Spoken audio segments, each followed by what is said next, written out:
'Tis the season for state championship high school football. The pursuit of the 4 North Carolina titles begins with the biggest schools in the state on the biggest stage. The NCHSAA state championship broadcast presented by Tatum and Atkinson, the heavy hitters. It's the 4A title game. The top seed out of the West, unbeaten Grimsley, locking up with the 5 seed from the East, the 14-1 Rolesville Rams. Hello once again, everybody, and welcome to championship football. Patrick Keenis alongside former ECU standout Jay Sonhalter. It feels like football. 44 degrees. Rain has just started to fall, but for the players, the staff, they don't know it's raining because this is a dream opportunity. Well, they've been waiting for this ball game all season long. This goes back to the offseason. Both teams had a lot of motivation going into this year. Both sides played each other early this year.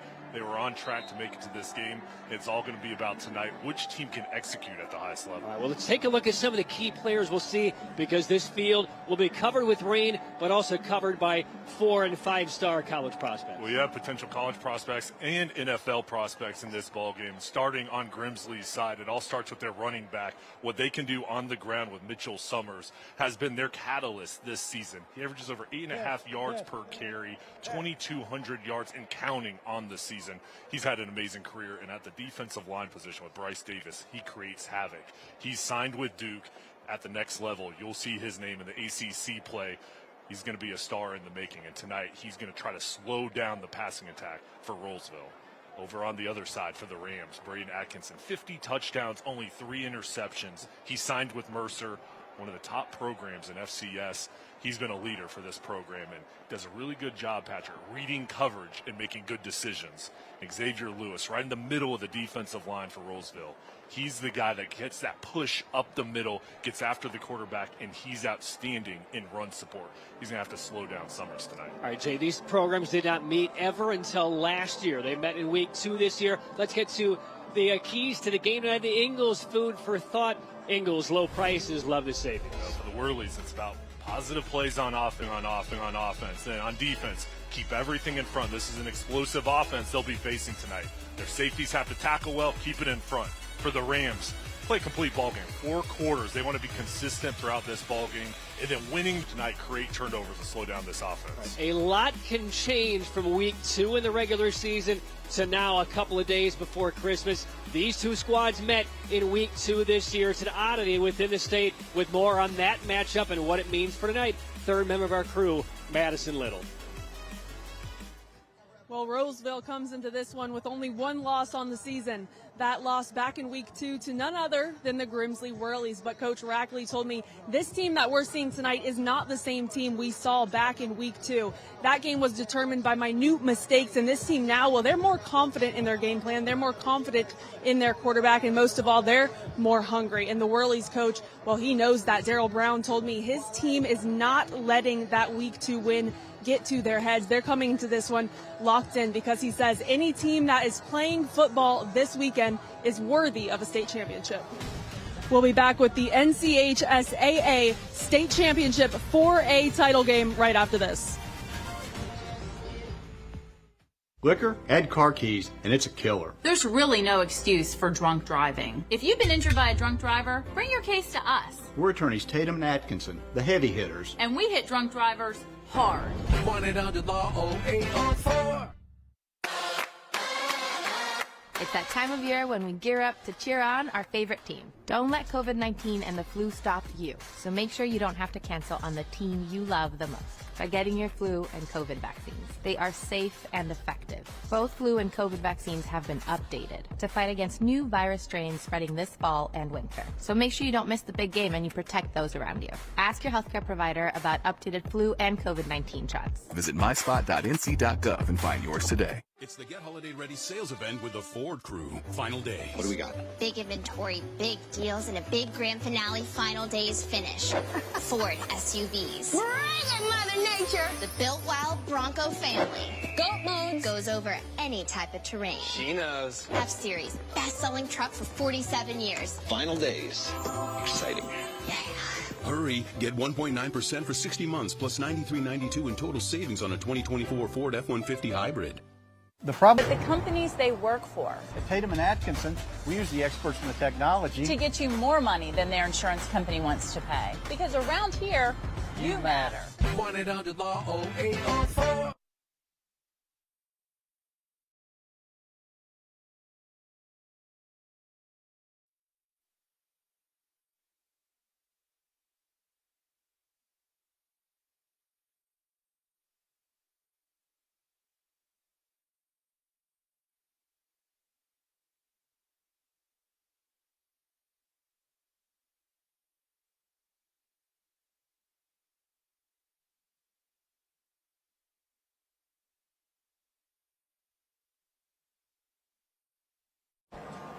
It is a night of memories, and one of those memories just occurred a couple of moments ago. Number 76 for the Rolesville Rams, right there walking off the field. That is center Gavin Marks, who has been the starting center, Jay, since his freshman year. After week 10 this season, he went to the hospital, was diagnosed with Hodgkin's lymphoma cancer. He's being treated right now. His scheduled day to actually have a treatment today, delayed until Monday so he could be with his team. He won't play tonight, but he's walking out there as part of the captains. One of the most unbelievable stories we'll see in the state. Well, we've gotten to know Gavin, just an amazing kid. And Gavin, we're praying for you, proud of you, and you're an inspiration to all of us. And there he is as we get ready for the coin toss. Rolesville and the Grimsley Whirlies, Jay. And it's very unusual in this state to have teams not from opposite ends of the state. They're not separated by more than about 100 miles or so, but two power teams from opposite regions play a regular season game. They did it last year. They did it again this year, but really no surprise. They're meeting here for the title. And they scheduled that game because they want to get ready for the playoffs, for a possible state championship berth. And earlier on this year, it was an excellent ball game, two highly talented teams, excellent coaching staffs. And now you get to this point, final game of the year, everything that you've been working for, and you're going against a great opponent on each side. Here's Daryl Brown, ninth-year head coach for the Whirlies, 15-0. They won their only state title as Grimsley back in the COVID-shortened season of 2020 to 2021 when they knocked off Cardinal Gibbons. Meanwhile, for the Rolesville Rams, led by Rainer Rackley, who was elevated to the head coaching job after a national search from right in their backyard. He was the JV head coach. Got the job a couple of years ago. In his 2 years, Jay, 26-3, trying to lead Rolesville to its first ever state football championship. And talking with both coaches earlier this week, they have so much respect for the program that each coach is running, and they're excited about this opportunity. They definitely understand the test that's in front of them in order to get the state championship. But what a better way to kick it off here. It's football weather here at Keenan Stadium, and just an awesome atmosphere. We were down on the field about an hour and 10 minutes before kickoff. The rain was just lightly approaching us. It's coming down. It's swirling. The temperatures have dropped to a state football championship acceptable level, 43 degrees. And we are ready to go. The Roan Law kickoff. At Roan Law, we fight and have the verdicts to prove it.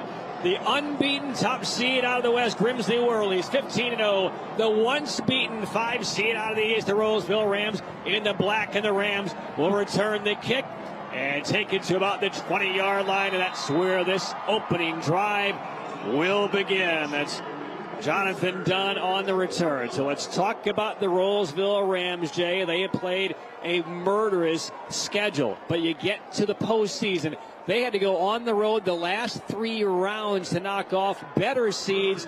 And Braden Atkinson and the Rams have come through, and here they are playing for the title. This is a highly talented group, and they are led by Atkinson and this strong senior class. Atkinson, 50 touchdowns through the air. He's thrown for over 3,600 yards. His top back is number 0, Devin Thomas. And the Rams will begin this opening drive at the 20-yard line. And they will hand off on the ground. A good gain for about 8 or 9 yards on the opening carry. Let's get to the starting lineups presented by Tatum and Atkinson. Injured in a car wreck? Call the heavy hitters. It starts with Atkinson and then Thomas running the football. He's a college prospect. And Roberts, Alfred, Waddell on the outside are explosive. McHugh's good in the passing game and run blocking. Pulley, Hemmelwright, Lamada, Brown, and Midget set the pace up front. Grimsley won the game in week 2, 35-20, but I talked with a couple of Rams on the field a little while ago about the game. Low snap and diving on it to maintain possession is Atkinson, and that's a microcosm of the problems that they had against Grimsley back in week 2. Just some minor mistakes that were costly like this one here. And ball handling tonight with the weather will be key, because it's wet down on the field, and for these players, they got to make sure they secure the ball. So lost of about 7 on that low snap. 3rd down, and we'll call it 7 here for the Rams. That's Jaden Alford, number 17, in motion. They sent trips to the top of the screen. Clap of the hands by Atkinson. He will feed out to the strong side. Might have been tipped, undershot anyway, and it's incomplete. And a 3-and-out force by the Grimsley Worley defense. Bryce Davis, number 12 on the defensive line. This one gets the pressure. See him on the left side of the screen, beat the block, and does get his right hand on it to knock it down. And key job by the defense getting off the field. Darryl Brown has to be pleased with his defense's effort on the first drive. Special teams for the Worleys has been otherworldly, and back to return is Kyan Battle, number 5. And this boot will go with basically no wind. Picked up on a couple of hops by Battle. A dangerous moment, but he does net a return of about 5 yards.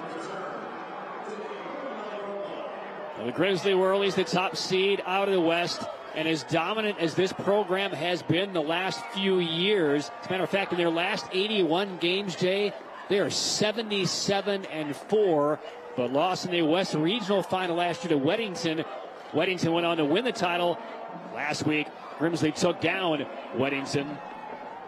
And no surprise that they are here. And frankly, a lot of juniors, especially on the offensive skill set this year for the Worleys. So we could see them back again next year.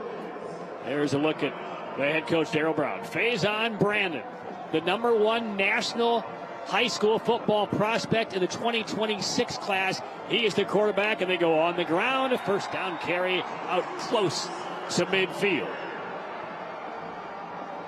That's Mitchell Summers on the opening carry. So we took a look at the Tatum and Atkinson starting lineups. Tatum and Atkinson injured in a car wreck, called the heavy hitters. Brandon's amazing throwing the ball. Summers, 3 years of over 2,000 yards on the ground. Great career. Cato, Battle, Carter, Howerton, really good on the outside. And then Norwood, Johnson, Weston, Bunch, Kashubara are big up front. They're athletic getting to the second level. Now a handoff strung out and charging forward. Look at those legs continuing to maneuver, and that is Summers, who on the extra effort will pick up the first down to midfield. He is a tough ball carrier, over 2,200 on the ground this year. Here are the defensive starters for Rolesville, brought to you by Tatum and Atkinson. Jaden Fry is going to Boston College. Xavier Lewis, Austin P. There's Harrison, one of the top junior rushers in the country. Griffin Haynes, Fleet, Griffin Haynes, and Watkins at the linebacker position, and then the secondary is very athletic. Here's the first toss by Brandon, swings it to the right side. A 1v1 tackle, nicely turned in by Javon Wright, number 13. Limited yardage for Battle. Javon Wright in the back end, a sure tackler. It wraps up, brings them down, has the nose for the ball. Gain of 2. Opening drive for the unbeaten Worleys. 4th appearance in a state title game. And on 2nd and 8, quick toss to the right side. And one more time, it is Mitchell Summers. And Summers will bring up 3rd and shorts. Now, in these situations, it is almost always 4-down territory for the Worley offense. It could be 4th and 5, 4th and 7. With all the elements they have offensively, Jay, they will rarely send a punter on the field. And Summers averages over 8.5 yards per carry. So there's a lot of confidence in him running the ball, going behind this big offensive line. All right, 3 receivers to the bottom of the screen, 3rd and 2.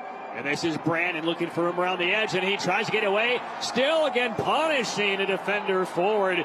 Looked like he was about to be thrown back for a loss, but unable to be contained. As look, DJ, looks like it was Devin Thomas who had him wrapped up in the backfield but lost him.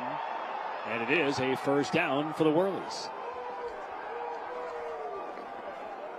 2 extra effort carries, one by the quarterback, one by Summers.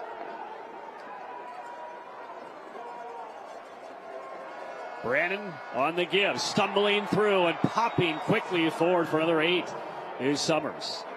And the ability to run the football is so important for the Worleys, because if you can run it, that'll set up the play action pass for Brandon, throwing the ball over the top. He's so accurate, has the elite level of arm strength, throwing the ball deep. And Darryl Brown, that's the game you want to play. Run the ball, then boom, take a shot over the top. Second and about 3. First drive for the Whirlies on offense after they forced the 3 and outs. Out of the gun, Brandon. They will reset now as Howardson shifts to the right slot. 4 receiver formation on second and short. Brandon looks to throw. Once across the middle on a hard slant. And a low catch is made inside the 20-yard line. Excellent hands right there by Caden Cato. We'll be calling his name a lot. Top target for Brandon this year. And he was huge last week in the victory against Weddington. That is a difficult catch. With the arm strength, that ball is low. Cato goes down and gets it. So first down inside the 25-yard line. Summers again bangs off a would-be tackler, sprints toward the sideline and gets it down close to the 20-yard line. Well, it has not been easy pickings for these teams to get to the state championship game, especially last week. Both of these teams were down at halftime. Weddington led Grimsley 10-0 before the Whirlies came back. And meanwhile, the Rolesville Rams, they trailed 24-21 at halftime to Cardinal Gibbons before they picked up their 3rd straight road win. Second down and 6 from the 20-yard line. Summers to the left of Brandon. Summers one more time and finally limited by the defensive front of the Rams. That's how you got to play this defense on the backside, flying off the edge, being relentless. Cameron Harrison, the defensive lineman, just skates down the line to make the play.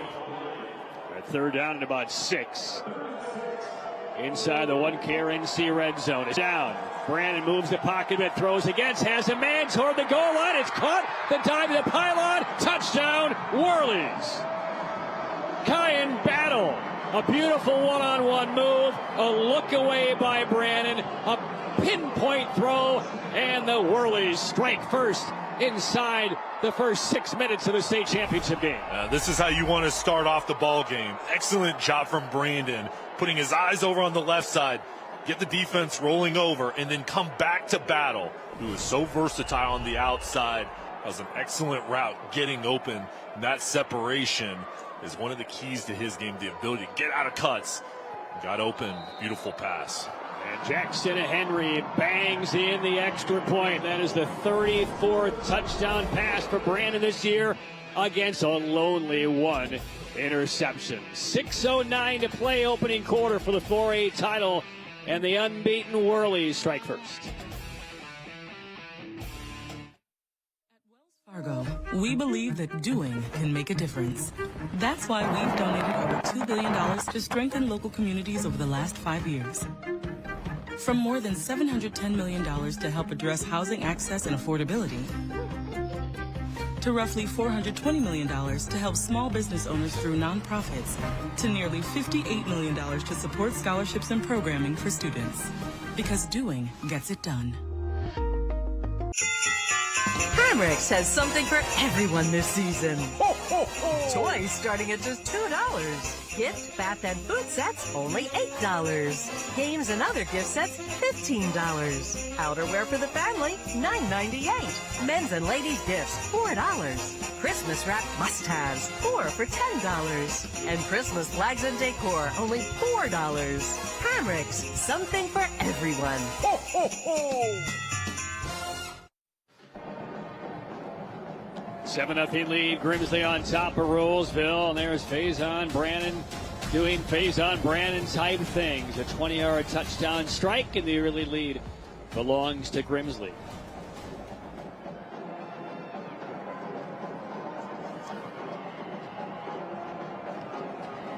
So right now for the Rowan Law kickoff. At Rowan Law, we fight and have the verdicts to prove it. Picasso start for the Whirlies. Jumping on top of Rolesville after the defense set up the opening drive for Grimsley. End over end kick to the goal line, returnable by the Rams. Spinning away near the 15, and he will not get loose. Excellent special teams coverage on the kick team for the Whirlies. Let's go downstairs. Hazard duty pay tonight for Madison Little. It's cold, it's rainy, and here she is, Madison. Well, Patrick, Braden Atkinson seems unfazed on the sidelines. We saw him bobble a few snaps in that first drive, but he ran off the field, got some practice reps in with his snapper, and he's ready to go. He talked with Coach Ranier Rackley, and they are still very confident in him. Ranier Rackley told us earlier this week, I'm super confident anytime Braden has the ball in his hands. Atkinson known for a really lightning quick release. 50 touchdown passes this year for the Rams. A lot of people thought going to Cleveland a couple of rounds ago might be the end of the Rams, but they dominated. They throttled Cleveland in front of their great fan base, 49-6. And a near interception off of the hands, incomplete. That would have been a pick six for Josiah Hussey. Well, Hussey reads it, and he was excellent last week against Weddington starting off this ball game. He's a player to watch on the defensive end for the Whirlies. He has that anticipation that you want in a safety. Let's take a look at the starting defense, brought to you by Tatum and Atkinson. Injured in a car wreck, called the heavy hitters. Fast group up front with Davis Hill, Colberry, Wardlaw, the linebackers. They roam sideline to sideline with Searles, Milner, Young, and in the back end. That's a group that's lengthy, and they're really good at their coverage skills. Four-man rush going deep down the middle into coverage. A high pass, an incomplete pass, and no penalty markers down. Grimsley back there with Ryan DeBow, number 7 in double coverage. Third down for the Rams. The Rolesville offense will take shots. Mike Holderman, the offensive coordinator, has an explosive group of wide receivers, a quarterback with a strong arm, and they're going to test out this secondary. See the strength of that throw. Atkinson trying to needle it in. They'll go back to that. They'll again test out the secondary with their speed on the outside. Not where the Rams want to be. Down an early touchdown and deep in their own own side of the field. Third and long once again. 3rd and 10 on the ground, and the defense will hem in the ball carrier to Evan Thomas, and that will force another punt for the Rams. The open of the broadcast, we talked about the keys for Grimsley. The defensive side is keep everything in front. The previous play, the safeties were back. On 3rd down, a run is called. The safeties and the linebackers work together to make sure they had a sure tackle to get off the field. Look at Ranier Rackley on the sideline. 2 offensive possessions, no first downs. And once again, likely excellent field position for the Whirlies. The kick by Daniels. Forces back, battle over the shoulder, catch the 35, juking, finds a seam to midfield, on his feet, in trouble now for the Rams. Battle bumped out of bounds to the 20-yard line. That's a 42-yard return on that punt by Kyan Battle. How about the moves that he put on the coverage stream right here? Well, he scored his 5th touchdown on offense and almost took this to the house. He's one of the best returners in the state. He just has the ability to break things open. He had a nice cut, then went right up the middle and stays out on the field. And now Grimsley looking to seize control early in this one. Barely more than 7 minutes have gone by in the opening quarter. Summers spun around and thrown for negative yardage. Loss of about 3. That means that Brandon could have a lot of open territory. And you can't let this offense have the run and the pass. You have to take something away and then run support. They're doing a good job filling their lanes. Avery Fleet, number 7, his defensive line is a group that really does a good job swarming to the ball.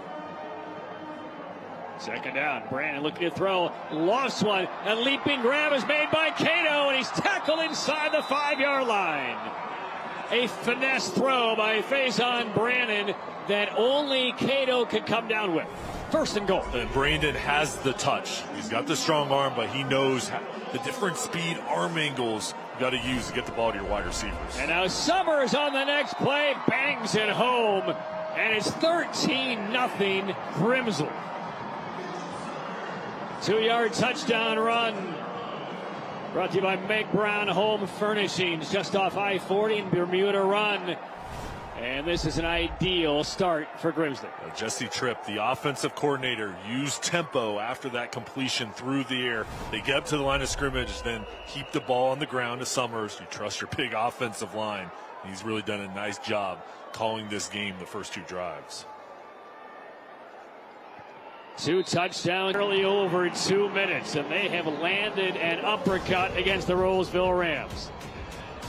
14-zip Grimsley, not even done with the opening quarter.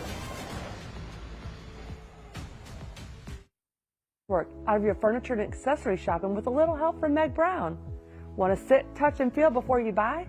We have an incredible selection of the latest styles on display in our 15,000 square foot store and outlet with items ready to go home right off the floor. Not sure where to start? Our complimentary in-home design service can assess your needs, measure your space, and help you navigate your many options.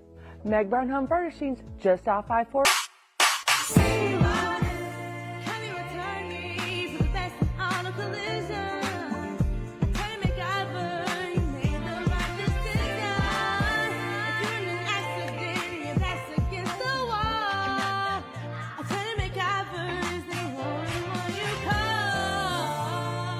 CYA.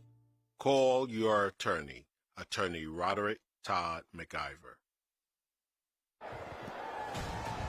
Well, the payoff in that touchdown drive for Grimsley was the 2-yard run by Summers, but it was all set up by the phenomenal punt return by Kyan. Battle of 42 yards that put Grimsley right on the doorstep for the second time. And now, Jay, as we come back here, 4:07 left in the opening quarter. You don't want to raise the alarm bells too loudly, too soon for the Rolesville Rams, but they're starting to ring a little bit, aren't they? But yeah, and special teams in any ball game is important, especially in state championship games. And the Whirlies got excellent position to start that second drive and really help them score. And now for Rolesville, you need a return here to help out your offense and to get something going. All right, Rowan kickoff brought to you by Rowan Law. We fight and have the verdicts to prove it.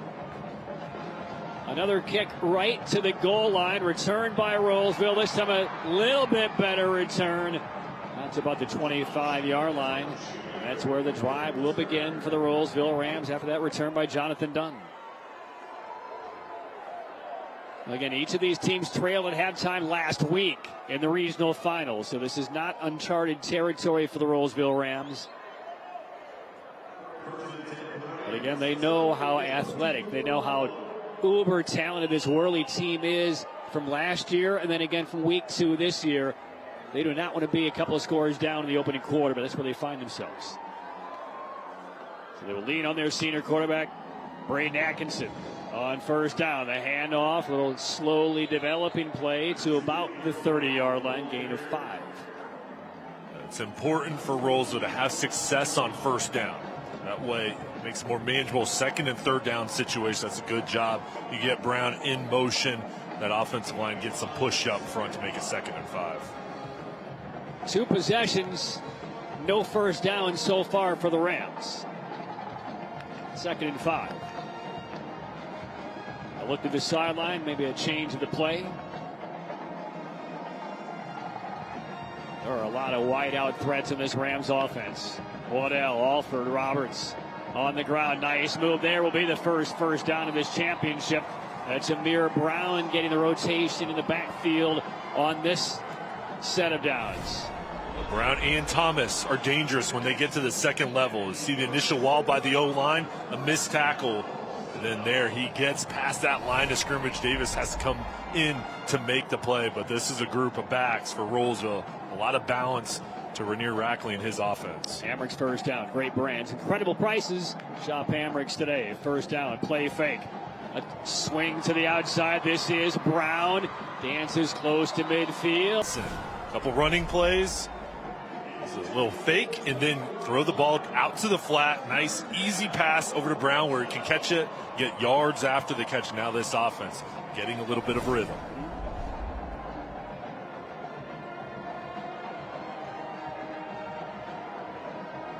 Approaching midfield. 14-0 down. 2.5 to play in the opening quarter. Whirlies rush 4. Atkinson fires across the middle, and a big connection there inside the 30-yard line. We have seen his arm strength. That's Gavin Waddell. A perfect route and an on-target feed from Atkinson. Waddell, he's a special junior. Big Ten, SEC interest, and It's a deep post route, splits the safeties, and gets that separation with the speed. That was an excellent pass with protection up front from the O-line. Atkinson really doing a nice job reading the defense. For about 25, down to the 25-yard line, a turn and a handoff. This is Thomas to the strong side of the field, and not a lot there for Devon Thomas.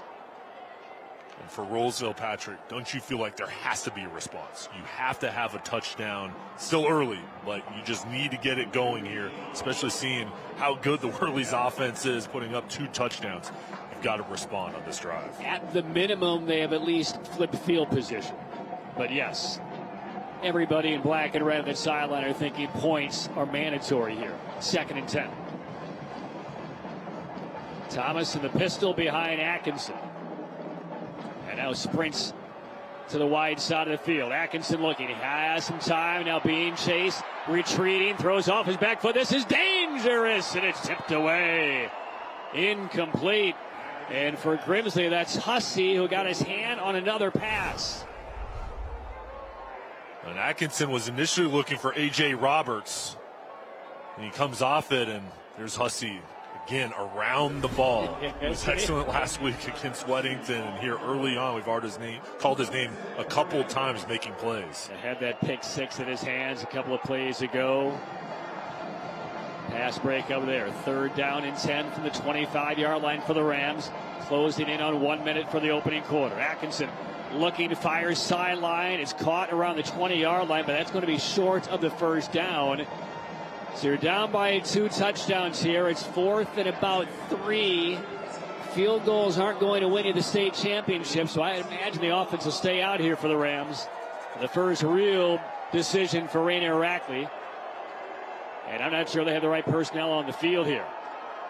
They may have to burn a timeout. This is too important of a play to have this kind of confusion.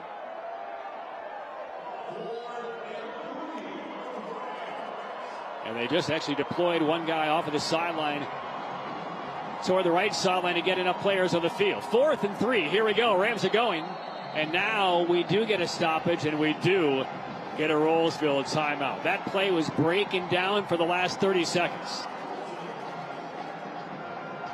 Riley Daniels, the kicker for Rolesville, is one of the best in the state. But here with the conditions, and obviously 4th and 3, you feel like this is manageable. Do we go for it or do we go ahead and kick it? And I think timeout, making sure everyone's on the same page and figure out what the correct decision is here is important, just to bring everybody over to the sideline and make sure everything was set. We just got to look at Riley Daniels. He's on the field coming on the other side of this timeout, and Atkinson has the headset on. And it looks like we've had a change of heart here by Rainier Rackley, and the Rams are going to go for the field goal here. What do you think? And Daniels' range is over 50 yards, and he's been great throughout his career. And I think at this point, you want to make sure you come away with points on this drive. Of course, you want the touchdown, but you have to have some points here. He's got confidence in Daniels. And he has a big, big left foot. He is a soccer star across the state. As a matter of fact, he played in about 2 or 3 soccer games a week, and then on those Fridays, he'd be suited up and playing football here. This is why he is with the Rams. 35-yard field goal attempt low. I'm not sure if it was deflected, but it is short and wide and no good. So the change in tack for the Rams going to the trusty left foot of Riley Daniels does not pay dividends. It could have been tipped too. I mean, this is an excellent rush from the Whirlies. Looked like Drew Searles, the junior linebacker, 6'1", jumps up. Got a piece of that ball. Well, that is a psychological harpoon for the Rams. You're driving, a couple of first downs, you feel confident.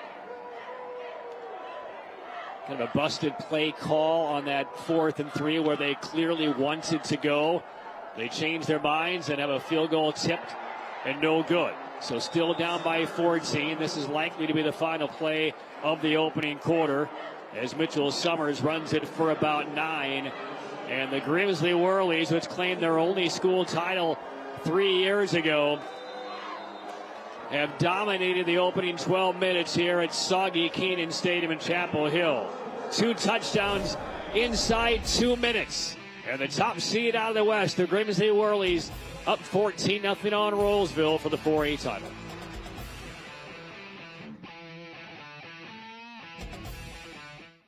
Car wreck? And thinking you may have to go to court Call us. What we know can get you more. without making you come here. Why go to court when you don't have to? Get the power of more. Call the heavy hitters. Call the heavy hitters. They'll work to get you more. 1-800-LAW 0804. It's the Get Holiday Ready sales event with the Ford crew. Final day. What do we got? Big inventory, big deals, and a big grand finale final days finish. Ford SUVs. Bring it, Mother Nature. The Built Wild Bronco family. Goat modes. Goes over any type of terrain. She knows. F-Series, best-selling truck for 47 years. Final days. Exciting. Hurry, get 1.9% for 60 months plus $93.92 in total savings on a 2024 Ford F-150 hybrid. Hurt in a car wreck? This is one room you don't want to be in. It's your health, your money, and your pain and suffering. Why go to court if you don't have to? With us, you matter. We're the heavy hitters. Attorneys Tatum and Atkinson. 1-800-LAW 0804.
All right, Jay, take a look at the first quarter stats. Grimsley up 14-0, and they held Rolesville out of first down for about the first 6 minutes. The difference is it's not on the stat sheet. Special teams, the big return from Kyan Battle, make it a short field, and then the blocked field goal to limit Rolesville from 3 points. And this offense is on Brandon 5 for 5. They're running the ball. There's balance for the Whirlies. Second and shorts on the opening play of this second quarter, and no gain there, so it'll be third and short for the Whirlies.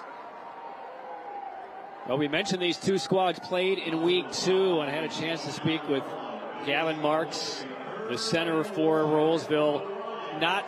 We saw him in uniform to get a sportsmanship award. We saw him out there with the captains for Rolesville, but he is not going to play tonight. But I talked to him about that game against Grimsley back in week 2, and I said, what did not go right? He said, we just made a lot of small mistakes. We've seen kind of a continuation of that, at least for the first quarter here tonight. Third and shorts, and just barreling down, leading with the right shoulder again is Mitchell Summers. And it's a first down as we go downstairs for Madison. Well, Patrick, you guys talked about the battle that Gavin Marks is going through earlier in this game, but Coach Rackley told me that was a big gut punch to his team, but now they're rallying around him and playing this game for him. Of course, that loss comes with some adjustments, having to fill a spot up front, but it's all just further motivations for the Ram. He says, if we have a guy fighting for his life, why can't we fight for each other? So many layers to that story. First down, a fake toss, holding his Brandon for no gain. But Jay, you and I both talked with Gavin beforehand. He showed us some pictures of him in the hospital. And again, this was a weeks-long, if not months-long search for an answer, because he told me it started with some hives that they thought they would just kind of go away. Then they diagnosed pneumonia, thought it might be that, put him on some medication. That didn't seem to handle things. And then he said one day he just wasn't feeling very well, stepped on the scale. He had dropped 30 pounds from his early season weight, knew something was wrong, and then went to the hospital to get checked out. And a big defensive stop there by the Rams. And it's now third and long and behind the chains here for Grimsley.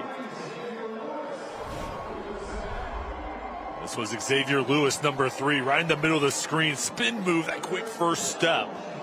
He signed with Austin P. He's been doing that all season long for the Rams defensive line. Well, here's a real first opportunity defensively for the Rolesville Rams. 3rd and 14. How aggressive will they be? Will they come after Brandon, or will they play coverage? They rush 5. This one is lofted down the right sideline, and it's incomplete. A little shove out of bounds as we get a plea from Caden Cato, but I don't think that was a catchable pass anyway. And Rolesville, for the first time, will force a Grimsley punt. And Brandon just has an easy arm strength. I mean, he just flicks that ball out, carries a little bit. Good no call here at the end. Yeah, and Cato goes up for it, wants the contact, but that ball easily out of bounds. Now, we don't see the Whirlies punt very often, so this is huge for a lot of different reasons for the Rams. Trailing 14-0, 9:33 left in the opening half. And we get our first penalty marker of this contest.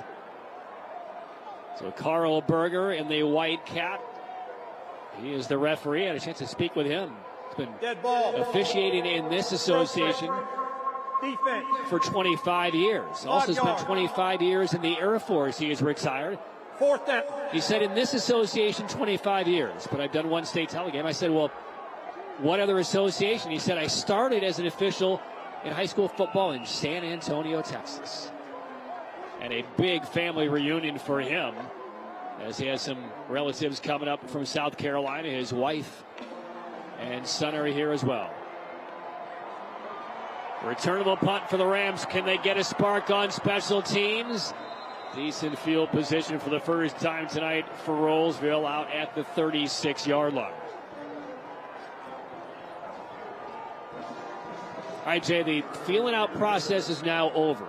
You're in the middle portion of this championship sandwich. It's time for Rolesville to make a statement. They nearly did that last drive. What do they need to address here? Well, I think they've got to go back to the running game. And on that last drive, a couple runs set up the play-action pass where they could take those explosive plays, those chances down the field where they connected a couple times. So I think it starts running the football, trying to get that defense to come up to play the run, and then you can hit them over the top. Looks like it is Amir Brown in the backfield. We saw some quality carries from him when he got his first rotation. He'll get the call here. Big room out toward midfield. Races down the sideline and takes it out of bounds inside the 40. Now, this is excellent work by the offensive line over on the left side, creating that crease. Wide open path for Brown. One of the top sophomores in the state has the speed to break it loose, and now this offense going up tempo, trying to get the defense on their heels. 29 on that carry. This stretch into the arms of Brown, but read beautifully by Grimsley's Kyrie Milner and Ryan DeBow, number 7. Loss of 5. Milner's the 2-year starters, always around the ball. Just beat the block up front. This is a defense that went against Huff and Weddington with vaunted offenses, kept them in the 20s in both of those ball games, and Milner has had a big year. 2nd and 15. So he's seen some sparks from Rolesville the last 2 drives, but they sputtered. Missed a field goal. And now if they get inside the 50-yard line, lost of 5. Atkinson fakes. Time to throw. The offensive line holds up, and how's that for a finesse pass? All the way across the field, and all the way down the sideline. Touchdown, it's A.J. Roberts. A beautifully designed play by the Rolesville Rams, sold by Atkinson, assisted by the offensive line, and then Roberts in stride, taking the pass up the sideline, and the Rams show life in the 4A title game. The O-line holding up. Jack McHugh had the key block going against Bryce Davis, holding up, allowing Atkinson to throw a perfect ball over to Roberts. Roberts plays basketball, only a sophomore. Next in line does a nice job with yards after the catch, making a man miss, taking it all the way, and the Rams finding a way to respond. And no problem on the PAT for Riley Daniels. That is a 43-yard touchdown pass from Atkinson to A.J. Roberts. Grimsley leading 14-7 with 8:20 to go in the second quarter.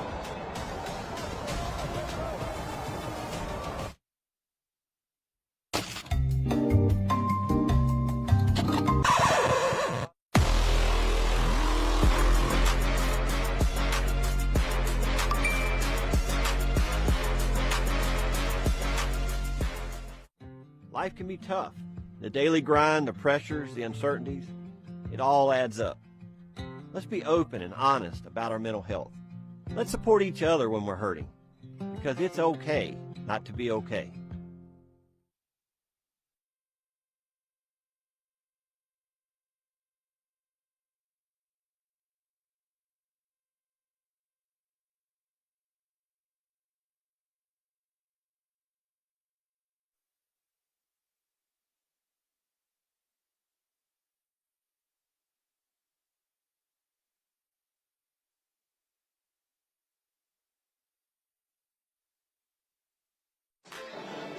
Stay tuned for the myspot.nc.gov halftime report. We will have a special interview with our friend Q Tucker, the commissioner of the North Carolina High School Athletic Association.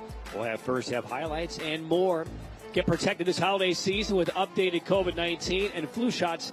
Visit myspot.nc.gov and find yours today.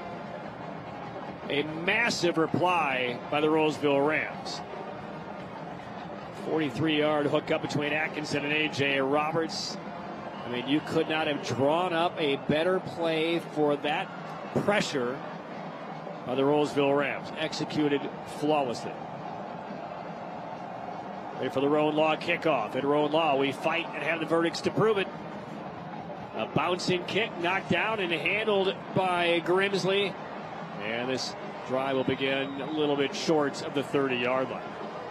Well, that's a bit of an attention getter for the Whirlies. Yes, how do they respond? Well, I'll tell you what, the defense over on the sideline. All right, a couple adjustments we have to make. We have to keep everything in front, make sure we tackle. And with the offense coming out here, got to rely on Brandon. And the year that he's had, he makes such good decisions, Patrick. 33 touchdowns, only 1 interception. And I think we'll see the Whirlies come out here and really test out the secondary. I think they'll be aggressive on this drive. Summers in the backfield gets the call on first down. That defensive line is chewing up some O-linemen and making things a little bit tougher for Summers to pick up a hard 2.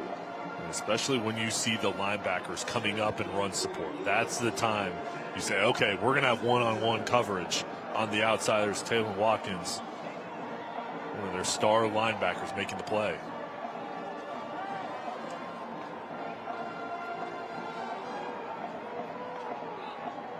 Grimsley deploys Debo to the bottom of the screen on 2nd and 8. Summers spun around, ankle tackle, who pick up a couple of more, but this is where the Rams want to have Grimsley. In their own territory, 3rd and kind of moderate. In that last drive, the Rolesville Rams forced a Whirly punts and feeling a whole lot better about their ability to contain this Whirly vaunted offense. Spreading the field out, 3 receivers left, 1 to the right. Press coverage here by the Rams on 3rd and 4 for Grimsley. Yeah, one-on-one coverage up at the top of the screen. 1 safety right in the middle of the field. Brandon will have opportunities as Whirlies will call a timeout. Timeout Grimsley, 7 minutes even in the first half. What do you think Darryl Braun saw right there? I think it's just making sure this is a big opportunity. 3rd and 4. Making sure everyone's on the same page and just having the discussion with your coaching staff. Jesse Tripp, the offensive coordinator, Joe Brown working together, make sure they find an effective play here. You've got confidence in your quarterback. You have an outstanding running back, so you have a lot of options here. And you see how Rolesville's playing in coverage. And it's interesting, too, because Grimsley, I can't imagine, faces a lot of one-on-one coverage across all receivers in many opportunities. They may get it here. Conclusion of today's game, we will be selecting the Tatum Atkinson player of the game. Tatum and Atkinson injured in a car wreck. Call the heavy hitters. I mean, there's nobody they trust more, and really any high school coach in the country would trust more than Faison Brandon. 77% completion percentage this year. 2,632 yards coming into this one, as you mentioned. Yeah. Regular season and playoffs, 33 touchdowns, 1 pick. He's run a touchdown pass tonight. And Rolesville at least was challenging him one-on-one coverage, but a play call change here by Grimsley. 2 receivers, the formation on 3rd and 4. A little inside handoff, contact, and again, Summers driving, but he's going to be a little short. This will be interesting now. Well, I think the thought process during that timeout is, okay, we'll run the ball. We've got an outstanding running game. If we don't get it, we're going to go for it on fourth down if it's close. And Summers just drives his legs forward, has an innate ability to pick up the extra yards when it's not there. We talked a lot about this in the open. Grimsley rarely punts, even in their own territory, and even in a 4A state title game. It's 4th and 1 from their own 38. There's the snap. Summers, hemmed in, driven, driving forward, and he has done it again. Summers, they will give him forward progress to the 40-yard line, and that's going to be enough, Jay. The Rams had him in the backfield. And did Rolesville, no, they moved it back. Did his knee touch? I think they blew the whistle, called forward progress. Rolesville's gotten a stop. The referees are talking. There was some confusion on which official was halting the play. Forward progress gave Summers the 40, and then quickly they picked the football up and moved it back 2 yards. So instead of getting it, it's a turnover on down. There's initial stop. They blow the whistle, and then there's that surge. So the whistle was blown after that initial hit. That was a quick whistle. Early whistle, Jay. Did his knee touch, though? Is that the question? You see one of the officials go in there and mark the spot with his right foot. Rolesville football. Now a chance to tie the game here. Trailing 14-7. They are right in front of the Rolesville bench. No first down. Negated. Football right back to the Whirlies. Joe Rigsby, the defensive coordinator, can use Debo in the box or on the back end in the secondary. Daryl Brown just raved about his versatility. And you see him right in the middle of the screen, reading the eyes, jumping in front of the passing lane.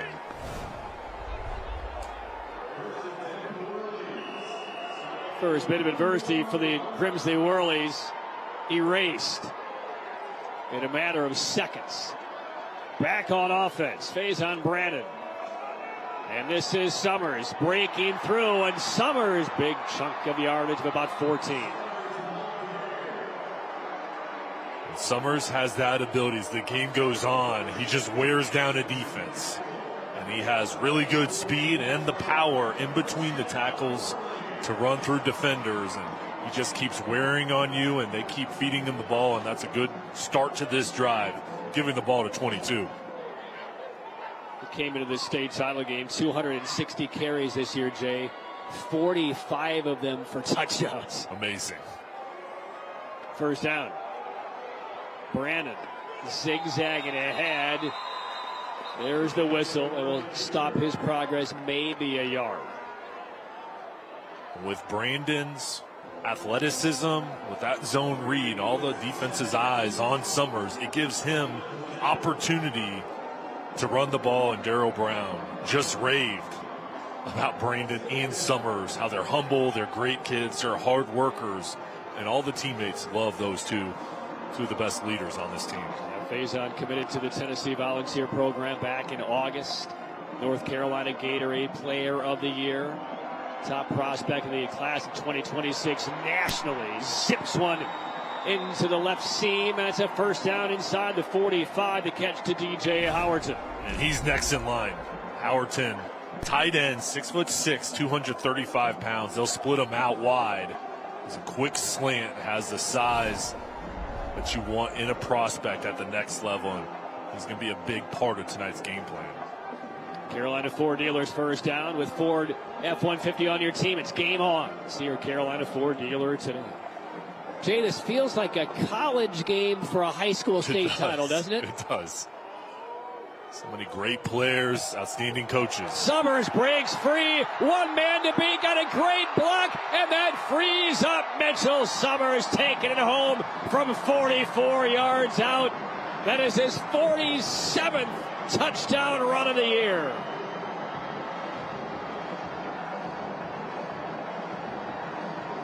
Wearing Rolesville out is Mitchell Summers, and we're still in the first half. As a counter, the O-line, there's Howerton leading the way, and then Caden Cato right there with the pancake block. You see him blocking out of the screen. No Rams defenders in sight. And Summers makes it look easy, trotting into the end zone. 20-7, Grimsley. Just when there was a crack in the door to allow Rolesville right back in it. The remarking of what would have been a first down gave Rolesville a football. They held it for about 5 seconds, threw an interception, and then this occurs from number 22. 21-7, Grimsley.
Here's our McIver Law Firm scoring summary for that last drive. CYA, call your attorney, Roderick T. McIver.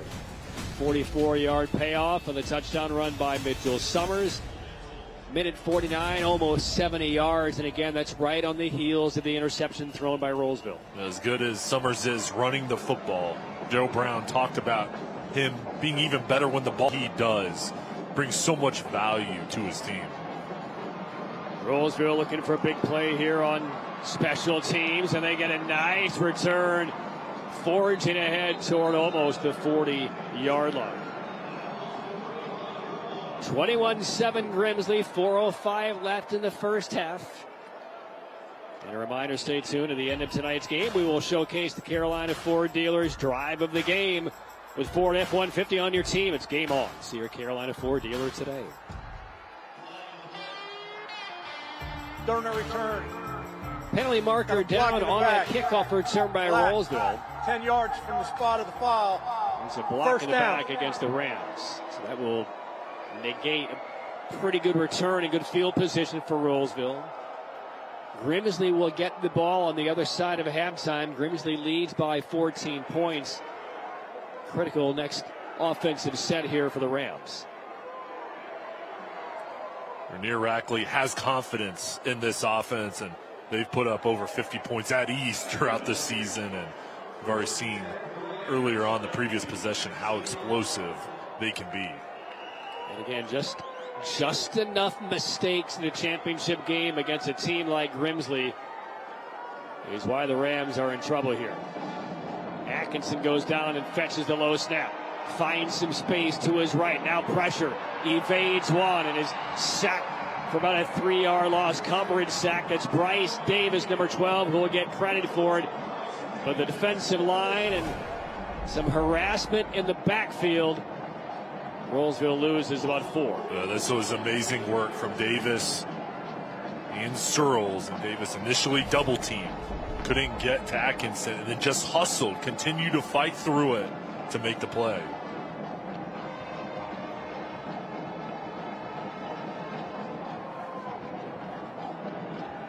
Back of the chains on second down for the Rams. Atkinson, handoff, little hesitation, and yardage beyond the 20. That'll bring up third down at about 8. The carry by Amir Brown. Big spot right here for the Rams. Desperately needed a first down because A, they need points, but B, they do not want to give the football back with about 2.5 to go in the first half to Grimsley. Not the way that this offensive juggernaut is rolling.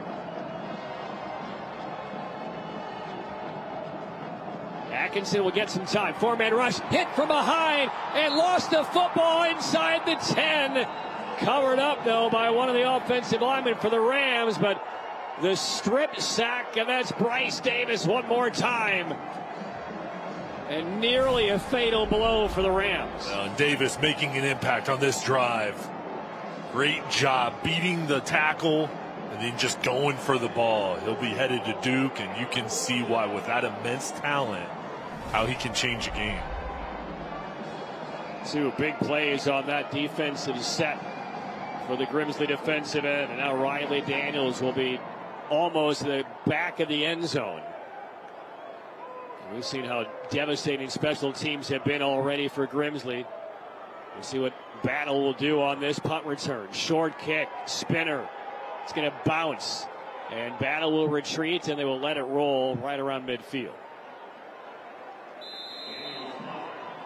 So that is about a 47-yard kick.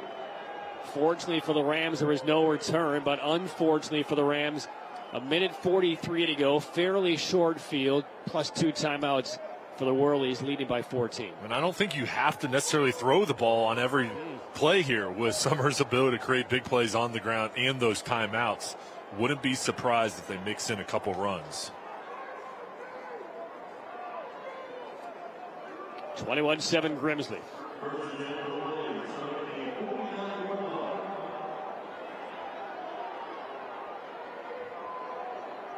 In motion, Cato. A couple of yards for Summers.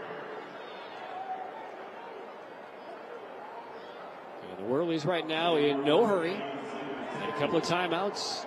Explosive offense.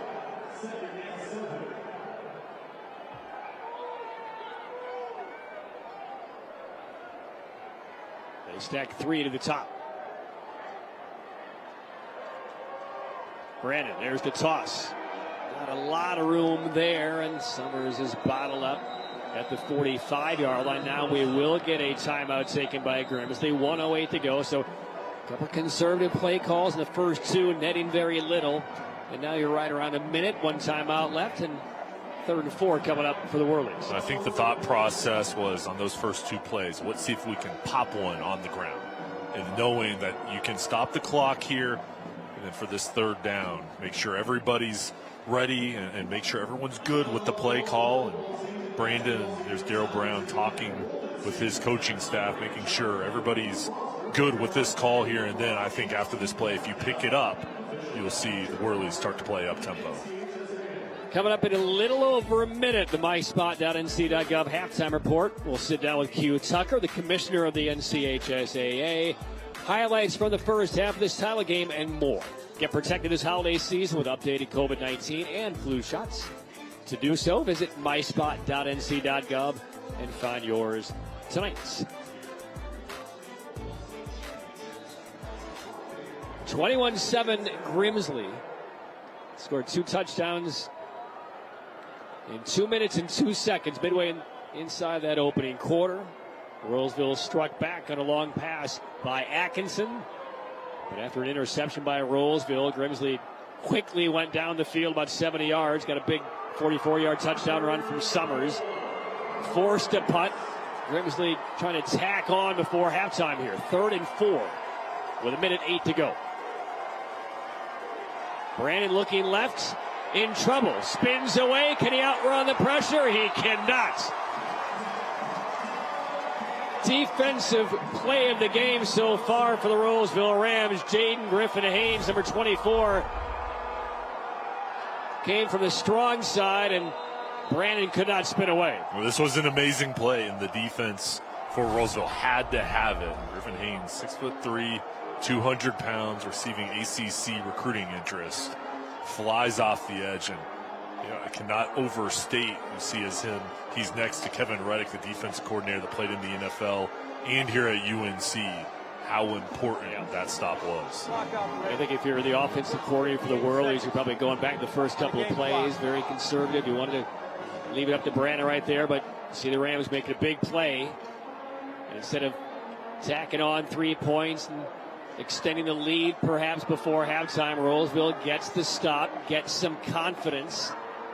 And now, Jay, we'll see how aggressive they are on this punt opportunity. Will they come with the punt block team or play conservatively and do what they can with about 45 seconds? Yeah, I mean, I think in this situation, you just want to make sure you try to get to the halftime break. And I would expect them just to play it safe, play for the return. 58 seconds. For Grimsley, though, of course you want to convert there. You want points going into the break. The biggest thing here is just pin back Rolesville, try to get to the break and make some adjustments. You feel good about this potential lead if you can close it out with a 14-point cushion. Marion Turner, dangerous punt return man for the Rams, stands back at the 25-yard line. Chase Hull-Mantle's the punter here for Grimsley, and we got a marker thrown. And again, this was 4th and about 17, and if this goes on the Rams, it still will be a punting situation. Dead ball. Encroachment. Defense. 5 yards. 4th down. But even those little things matter. If you're Rainer Rackley and the Rams head coach trying to clean things up after a week 2 loss.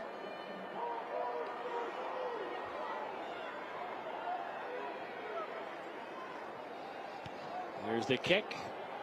Spins away from Turner, short, and bounces backwards and is swatted down right around the 35-yard line. So Rolesville, 1 timeout, 48 seconds. Early offense we know is very dangerous. Rolesville right in line with that. I'd be surprised if Atkinson takes a knee here. I think he has to take a couple of shots. So. Well, and I think with where the field position now, that this could change things. And maybe screen something safe to see if you can get a big play. But I think you have the timeout and you're down 2 scores. With where it's at, I think you're going to be aggressive. And you don't get the ball on the other side of halftime either if you're the Rams. You have to protect up front on the last drive. That was the issue, was the pressure coming off the edge from Davis. So here we go. 48 seconds left first half. Just 3 receivers in the formation for Rolesville. Atkinson, not a lot of time. They set up a screen. It's caught by Thomas up the right side and cartwheel out of bounds close to midfield. That will stop the clock with 42 seconds. Well, perfect play call. Mike Holderman, the offense coordinator, Rainier Rackley, recognizing last drive there's a pass rush. Okay, how do you get past that? Okay, set up a screen. Let the pass rushers come up the field, dump it up over the top. A nice job from Thomas, clearing the path and then making something happen. Carolina Ford dealers first down. F-150 on your team, it's game on. See your Carolina Ford dealer today. Still the 1 timeout, out to the 46-yard line. But more importantly, 42 seconds left. Showing pressure are the Whirlies. They come with 4. Atkinson loads up, throws right side. There's some early holding there, and this is going to go on Grimsley. The defender, Causey Barnes, had his back to the throw coming and just would not disengage. Jaden Alford was the receiver Atkinson was looking towards.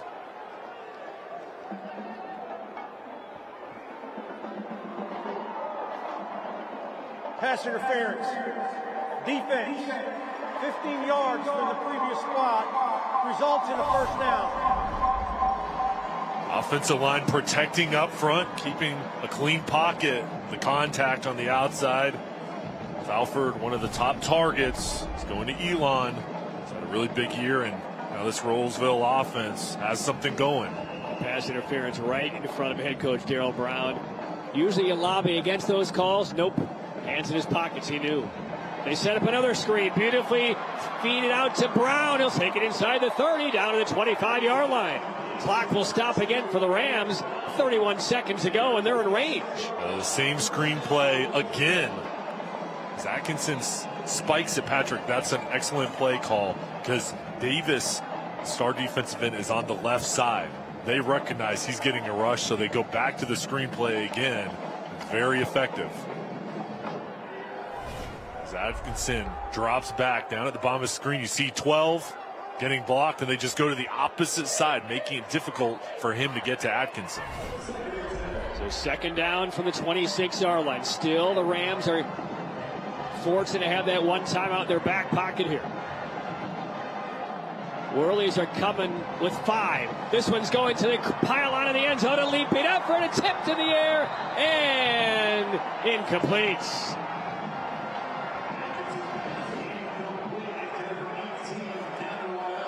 looking for Gavin Waddell. It was Chris Young, number 24, back in coverage. Beautiful out of there. Yeah, beautiful pass from Atkinson. And both guys pushing each other. And a little early contact, Jay. Nudge. No flag. Third down. 23 seconds left. So with that timeout, you still might have 3 or 4 plays here if you're the Rams. And here, too, possible field goal if you don't pick it up, but you would like to at least get positive yards to pick it up or help out Daniels. Atkinson has a man at the 10, caught and out of bounds. 18 seconds left in the first half. And how the last couple of minutes of this first half has changed. Waddell found himself ahead of the defender and wisely took it out of bounds with 2 knees. Perfect pass from Atkinson, strong in the pocket, getting hit as he throws it. Threw a strike to Waddell on the out route. And Jay, you have 3 legit shots to throw to the end zone here before the end of this first half. Brown goes in motion. Atkinson runs right. He's looking. Lofts it the other way. Wide open. Touchdown, Rolesville.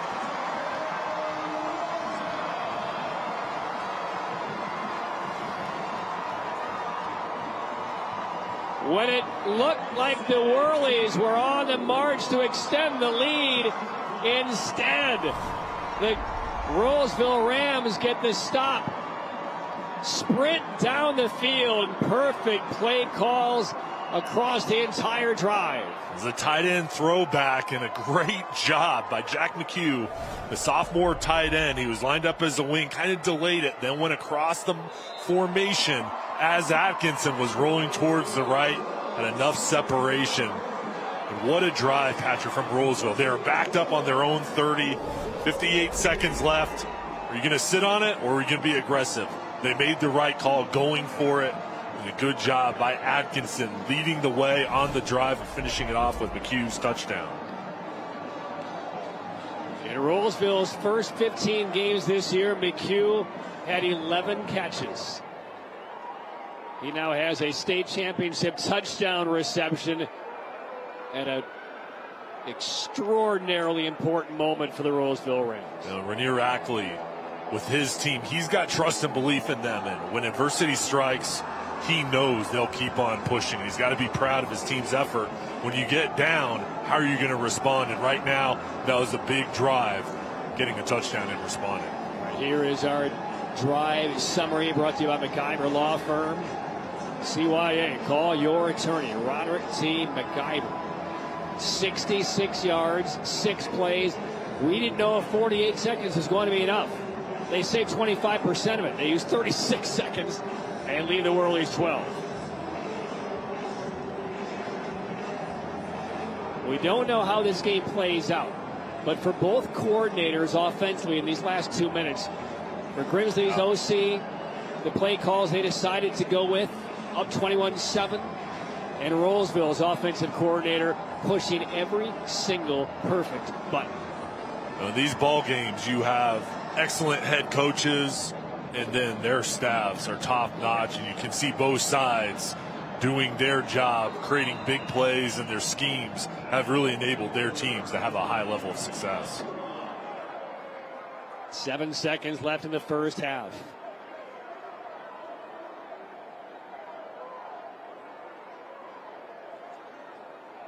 I think if you're both coaching staffs and probably the players as well going into halftime, you could almost say this is still a first half of missed opportunities. Yeah. And Grimsley had opportunities to extend leads, couldn't quite do it. Rolesville has played far from a perfect first half against undeniably the best team in the western half of the state, and they're only down by 7.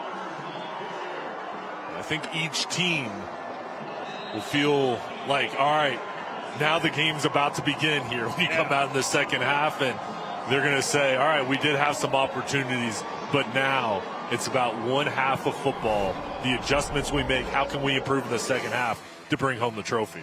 Well, each of these teams, top rated across the state, they faced a ton of adversity on their path to Keenan. We are at halftime of the 4A state title game. Grimsley on top of Rolesville, 21-14. The myspot.nc.gov Halftime report is coming up, but before we do, let's go downstairs to Madison, who is with the Grimsley head coach, Daryl Brown. Coach, you told us earlier this week this game was going to be one in the trenches. How has your guys up front been able to create opportunity for Summers? We've played pretty good at times. They've got out just a little bit on the on their defensive side. I think defensively we need to do a little bit better job getting to the quarterback some, getting them a little bit of time back there. But overall, not bad. What differences did you see from Rolesville in that last drive? Well, we didn't do a good job offensively. We gave them the ball right back, took a big sack, which we can't do in that situation. And then didn't do a good job tackling a few times, gave them some big plays. So we gave them a lot of momentum. We didn't finish really well right there, and we got some work to do right here. Thanks, Coach. All right, thank you. Back to you guys. All right, thanks a lot, Madison. 21-14, Grimsley on top of Rolesville. Halftime of the 4A state title game. Don't go anywhere. MySpot.nc.gov halftime report is next. It's that time of year when we gather together to celebrate important holidays. Don't let COVID-19 and the flu stop you. So make sure you don't have to cancel on those you love the most. Flu and COVID vaccines have been updated to fight against new virus strains that will continue to spread this fall and winter. They're safe and effective. Ask your healthcare provider about updated flu and COVID-19 shots. Get protected this season with updated COVID-19 and flu shots. Visit myspot.nc.gov and find yours today. If a middle schooler comes up to me, because there's been situations where that has actually happened, people want to play football but they're too small, they say, or something like that, I would encourage them to, think for yourself, have the right mentality, go out and try it, because you'll never know if you don't like something or like something if you don't try it.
You're watching the MySpot.nc.gov halftime report. Get protected this holiday season with updated COVID-19 and flu shots. Visit MySpot.nc.gov and find yours today.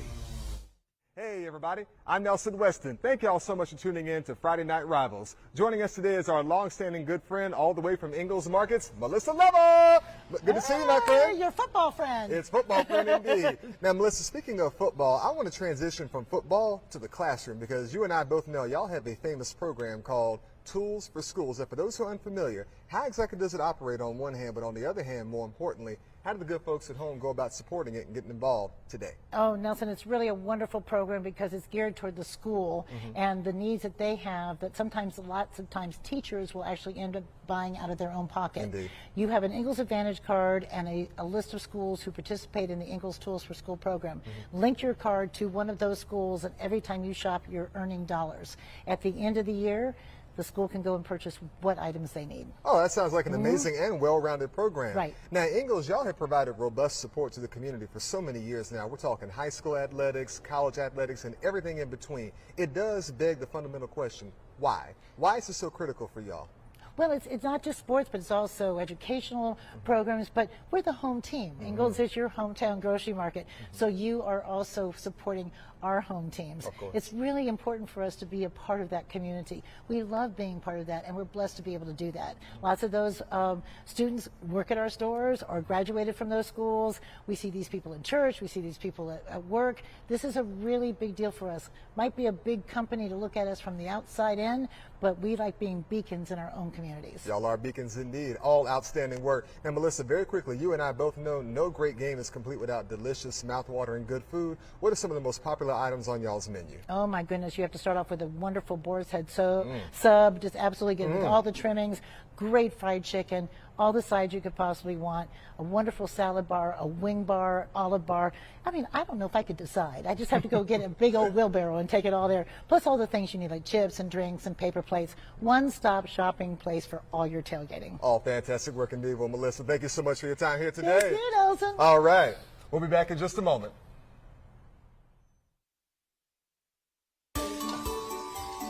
Christmas, Hurry, they're gonna be up soon.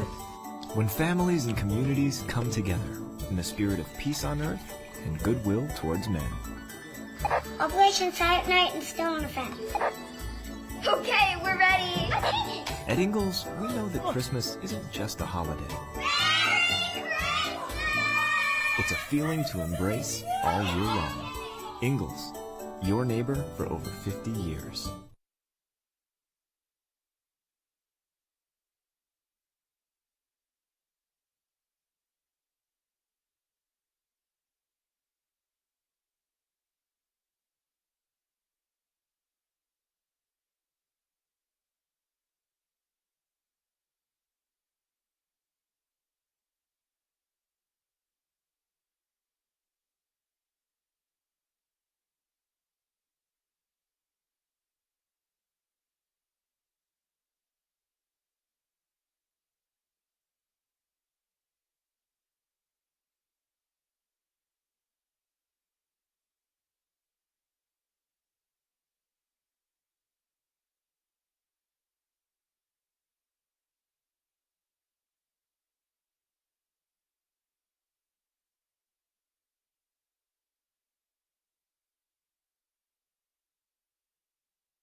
You're watching the myspot.nc.gov halftime report. Get protected this holiday season with updated COVID-19 and flu shots. Visit myspot.nc.gov and find yours today.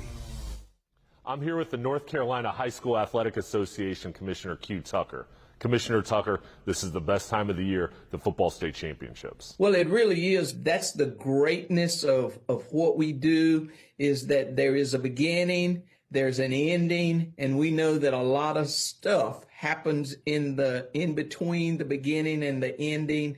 And typically for us, it's good because we're education-based athletics, and so we're trying to teach lessons. What were the big points of emphasis for the association this year? It starts obviously with the sportsmanship piece. We just continue to focus on that. Each team that participates in our state championships we give a sportsmanship award because we want not only those individuals to know it, but we want the general public to know our emphasis on good sportsmanship. And then, of course, you know all the other core values that come along with just trying to help them balance academics and athletics. Can you give any insight to what next year will look like with the changes in classification? We have those 8 classes now that the schools voted that they wanted to have. So we've got those set. They're out there for public consumption.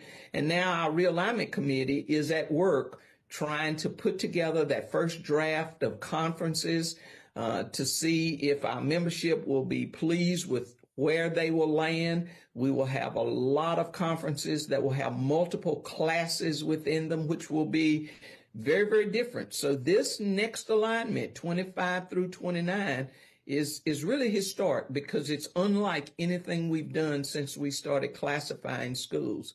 We had devastating. Everybody who is involved in high school athletics, they work together to try to figure out a way to not only get back on the playing field, but they reached out to help their neighbors. They are bouncing back. Now, many of them are still struggling with where their coldness of this winter, but the resilience is there, and I'm as proud of those people in the West as I've ever been. You have the opportunity to be one of the first down on the field to greet the state championship winner. What is that moment like for you? You see the tears of joy.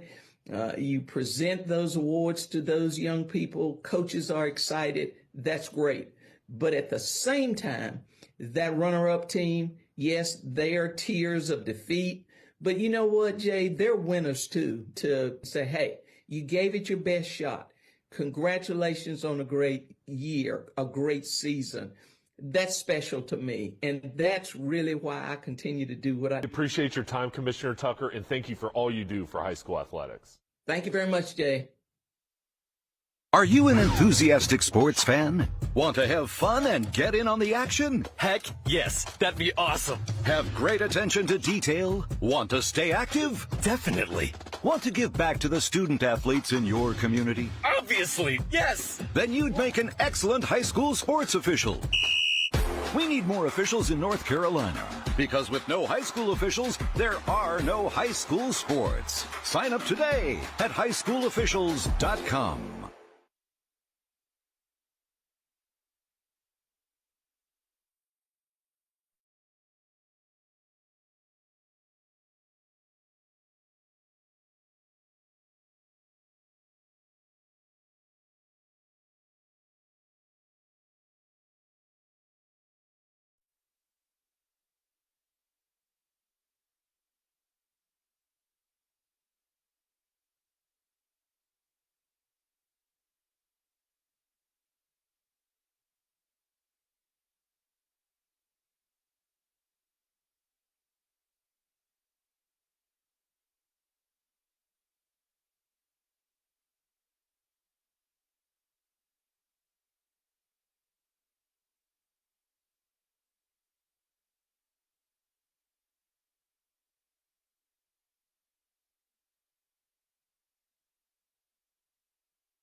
You're watching the myspot.nc.gov halftime report. Get protected this holiday season with updated COVID-19 and flu shots. Visit myspot.nc.gov and find yours today. 21-14 the halftime lead. 4A state title game Grimsley leading the Rolesville Rams. And welcome back inside a frosty broadcast booth. Patrick Keenis and Jay Sohnhalter. And Jay, this one is building. We thought Grimsley had an opportunity to maybe run away in that first quarter, but Rolesville has broken through some adversity. They're within 7. Big momentum switch the last couple of minutes. Yeah, past few minutes of the half when Rolesville got that drive going, inside of a minute they scored a touchdown. That really shifted over to the Rams sideline going into the break. But here in the second half, it's going to be about adjustments, and I think which team can come out on fire here to start the second half will try to regain the momentum that'll take them the rest of the ballgame. Let's compress what we saw in the first 24 minutes. Some first half highlights, Jay, and right from the outset we saw the dominance by the Whirlies. So Faison Brandon started off through the air, and this was an outstanding job with the play call, faking out the defense, and the kind battle.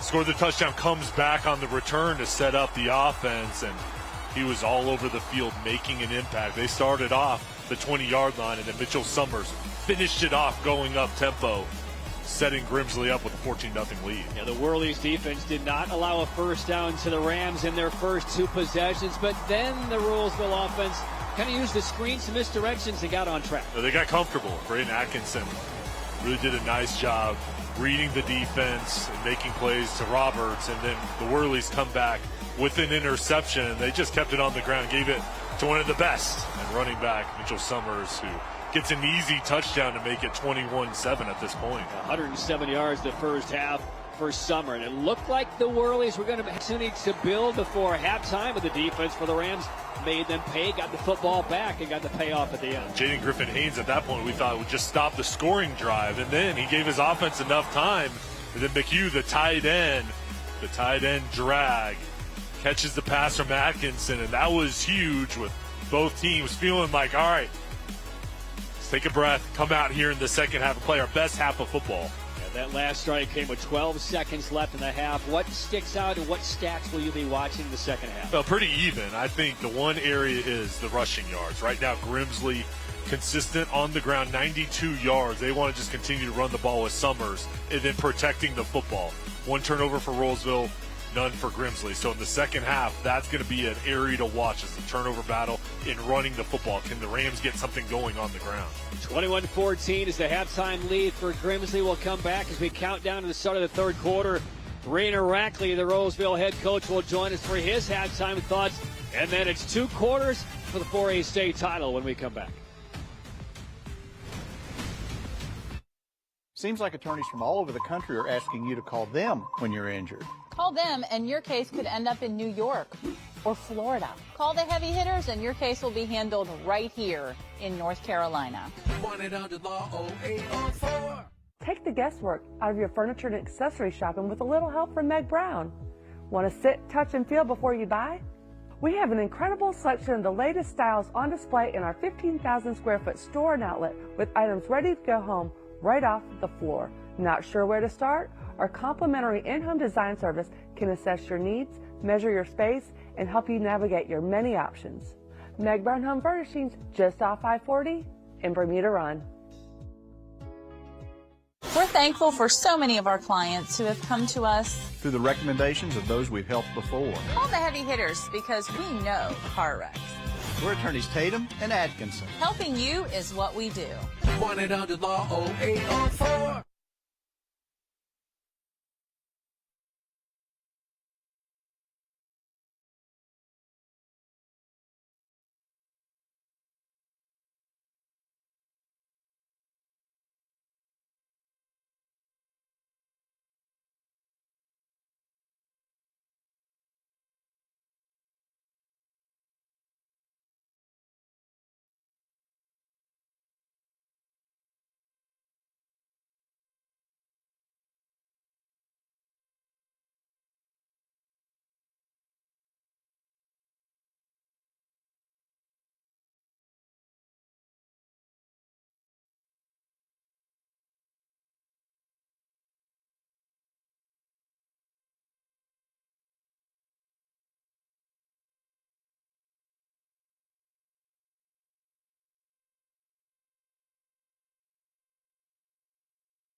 21-14, Grimsley lead in Rolesville for the 4A state title. About to begin the second half.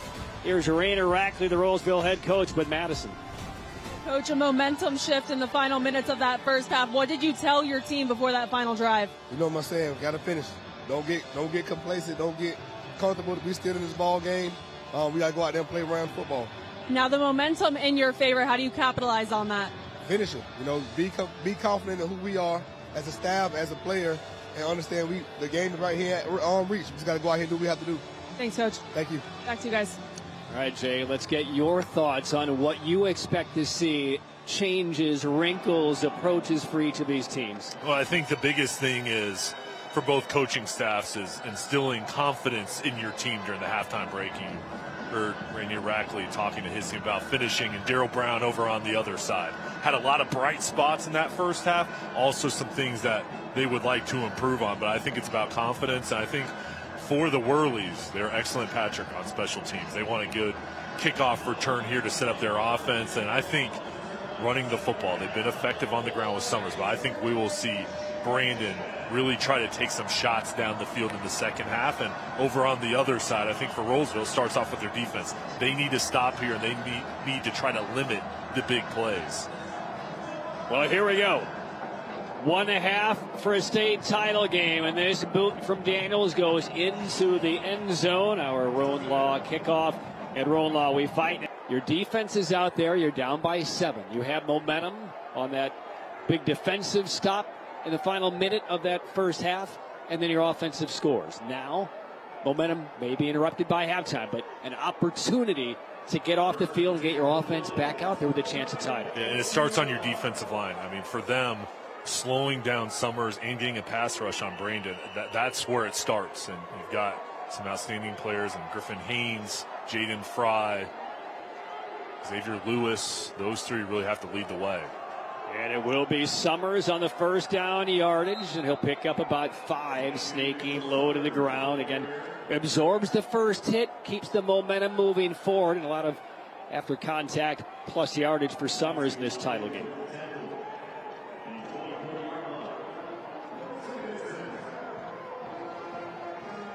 The total yards in the first half practically even. As a matter of fact, Rolesville outpit Grimsley by 6 yards, but special teams was a big differentiator, and the one turnover as well. We've seen Grimsley working with some short fields. Summers again strings it left, waits patiently behind a block by an offensive lineman, TJ Bunch, and picks up nice yardage there. That'll be a first down for Grimsley. TJ Bunch, number 55. Watch him pull, looking for work. A great job by his teammates clearing a path. You see 55, how athletic he is. Such a good run blocker, just looking for somebody to hit. Hamrick's first down. Great brands, incredible prices. Shop Hamrick's today. Opening salvo, second half. Throwing Brandon downfield, and it is nearly intercepted. It was almost a circus pick, but around and off of the arms of Cannon Marshall, the senior defensive back. And Brandon gets hit as he throws it. An excellent pass, and that was just a wrestling match here on the outside with Cato and Marshall going for it, and Marshall knocking it loose, almost able to bring it in. Remember, Faison Brandon has thrown 1 interception all year. The odds of a pick every time he throws is about 1/3 of 1%. That was the shot. 2nd and 10. And Summers brought down from behind. He'll pick up a couple. Haven't seen a lot of 3rd and longs here for Grimsley. Summers might be nicked up as well, favoring that right hand. So he's taking himself out of the game, and he'll be needing some treatment over there. So 3rd and 7. We'll take a look here. Heavy tackle on a lot of different elements. Shoulder, crown of the head, and immediately clutching that right elbow. So Summers on the sideline. 3rd down for Grimsley. Micah Williams has been the general backup to Summers this year. Chasing out to the pocket is Brandon in trouble, but room to pick up a first down, and he does. Dances out of bounds to the 45-yard line. running all the way across the field. And Jaden Fry, the star defensive end, got the pass rush. You see him flying in, chasing down Brandon, and 6'5" quarterback that can run with a strong arm. You can see why he's rated as #1 in the junior class. So out to about the 43-yard line. It will be a first down. And that is a key player down for the Rolesville Rams. Cameron Harrison, their big 6'2" defensive end, who's been an impact defensive player in this game. He's down. The first down carry, though, by Faison Brandon will be negated. A holding call against the Whirlies. And instead of having a first down around the 47, it looks like they're going to mark the football all the way back to the 24-yard line. Maybe further. Officials are still talking as Harrison is being worked on right at the 21.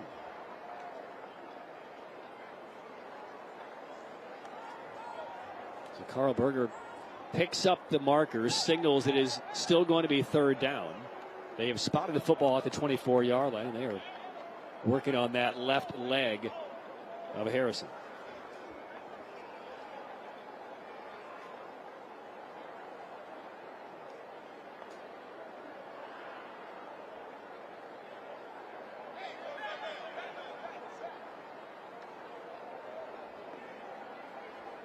So we'll take a timeout. A couple of teammates are coming in case they need to assist him off of the field.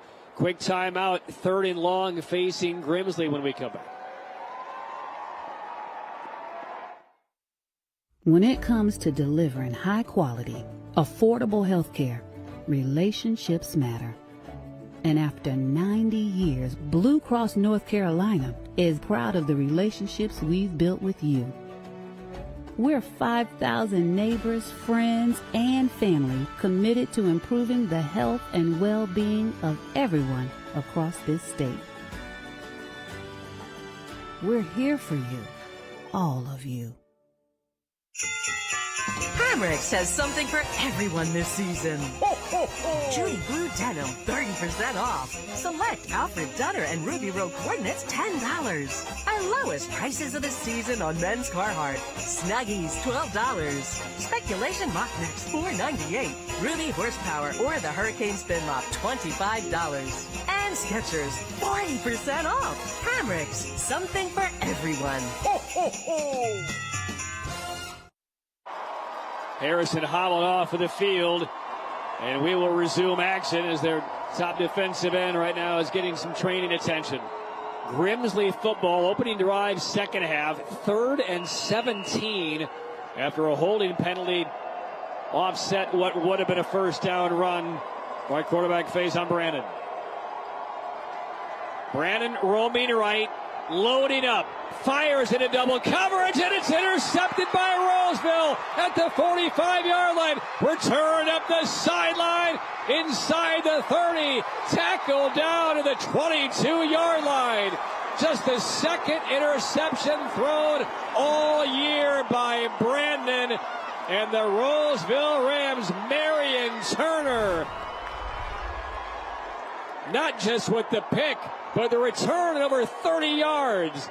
And the Rams are sniffing a tie for the 4A title here in the third quarter. Now, Marion Turner has had a special senior season, and this might be the biggest play he's had all year long. Reading that pass in the range to go over, make the play, and then he sets up his offense with this excellent field position. What a play by one of the best players in the state on the back end. Return to the 22-yard line now. Can Braden Atkinson render this one final? He wants it on the first play. Shove off and a catch made. No, they say incomplete. He caught it going out of bounds. There's no flag for offensive pass interference. Looked like a clear one, denied interception opportunity. And number 2 gave himself a chance to catch it. Well, how's that not a flag? Flag not thrown, and Grimsley sideline not pleased. Right, that's an egregious offensive pass interference. But it was ruled incomplete. Didn't have command of that football. before he touched down beyond the end line. 2nd and 10. Atkinson, pressure on the wheel down to the 2. It's 1st and goal for the Rams. And Brown comes out of the backfield.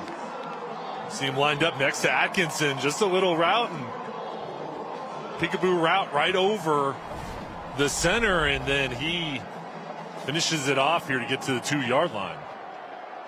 3 in the backfield. Under center is Atkinson. They have Devon Thomas to the right, Brown to the left. The deep backs. 1st and goal. Looking for the tie. It's Brown. And Brown tripped up, knocked off balance, and dropped for a couple-yard loss. This is a surge right up the middle. There was nowhere to go. Saw the pressure coming up front that allowed the linebackers to come over the top. It was Jalen Anthony, the senior, that got the push. 2nd and goal from the 5. 21-14 Grimsley. 4A state title game. 3rd quarter. Atkinson rolling to the right with some pressure coming. Off balance throw into the end zone, and it gets through. Touchdown. Flag down. A.J. Roberts has it. It's not going to stand. It's holding against the Rams. Celebration muted.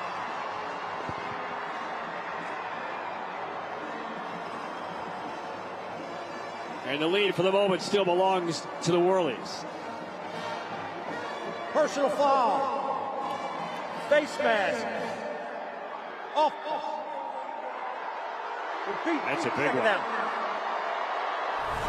Rainer Rackley wants an explanation. Yeah, huge. They threw it on the backside. And you see right there on Bryce Davis. It's Amir Brown, number 2. They do whatever they can to double team him, try to slow him down. And it's a big penalty. Take off the touchdown, move the ball back to the 20. Remember, this was 1st and goal from the 2. A loss of 3 yards. A touchdown pass deleted by an Amir Brown face mask penalty for the running back of the Rams. Still 2nd and goal, but now you're at the 20. Atkinson needs time, and he has it. Head on a swivel. Throws to the right side of the end zone. He goes right through the hands, incomplete. Alford was there in a little crease. Can't believe he dropped it. And Atkinson has been so accurate. I mean, as he rolls out of the pocket, this is a perfect throw, just not able to connect. I'll tell you, the O-line and Brown up front giving Atkinson time to throw. We've had a game full of drama in the first 3.5 minutes of this 3rd quarter. Wow. 3rd and goal. I mean, this game has been so much fun to watch these players compete and call, and can't wait to see what happens here this drive. Atkinson, play fake, looking left, in trouble. Now he's going to run. He has some room. He's to the 10. He's to the 5. He doesn't slide. He initiates a hit and goes down to the 5. That is a guy who wanted to tie the state title game on his own. He's had a special career. We've talked about how good he is throwing the ball. He brings this skill to his team, and just the ability to take off, make it happen, and then the toughness, the physical imposing style that he brings and shows his teammates. Jay, it is 4th down now, and that 15-yard pickup by Atkinson forces Rackley to make a choice. He went for a field goal in the first half. It got deflected and was missed. He keeps his offense on the field here. 4th and goal. A touchdown would tie it. Atkinson rolls for the Rams. Lobs it to the end zone. Nobody there. Nobody there. And the Rams come up dry on 4th down. Grimsley's defense had the field goal blocked in the first half, and then you bend, but you do not break, and that was huge for the Whirlies to get off the field with no points being given up, and their secondary, excellent coverage, nowhere to go, and they're going to feel good going over to the sideline knowing they did their job. It's one of those plays where Atkinson thought Waddell was going to break right. Instead, Waddell cut to the center of the end zone. So now the defense for the Rams on the field. The Whirlies are 95 yards away from the end zone, but Grimsley's still on top by 7. Brannon will hand off, nothing. Let's go downstairs to Madison. Well, this defense will have to work without Cameron Harrison, who is sidelined and not likely to return for this game. He is still being tended to on that left knee. Also to note, he is in the game now, but Mitchell Summers was on the sideline moments ago, bent over with a trainer, I think having a hard time trying to catch his breath. There's a look at Harrison, still working on him. Yeah, Summers went out after a hit, grabbed his right elbow. Missed a key next play, but he's back on the field in this next series, and he gets the handoff again. Maybe a little tentative, though. We've seen some explosive runs by Summers, but these last two almost for nothing. 3rd down. Well, it's a good sign that he's back, and you knew he was going to do everything he could to get back on the field and finish this ball game. And 3rd and long coming up here, and we talked about how good he is running the ball. He's also excellent in pass coverage and getting out of the backfield, catching as well, and holding up in blitz pickup. So we'll see how Darryl Brown uses him on this critical down. And we'll see after that rare blue moon interception by Brandon a moment ago, just the second of the year. 3rd down and 8. He's going to throw from the end zone. He's chased. He's in trouble. Bangs bodies. He's trying to get out of the end zone. Throws it to the sideline. This might be grounding. There is a flag down to the 16-yard line, and now another one comes in where that pass was released. So 2 separate penalties here on this play. Was there something after the play? This will be a fairly lengthy huddle. One is in the area of what could be defensive holding.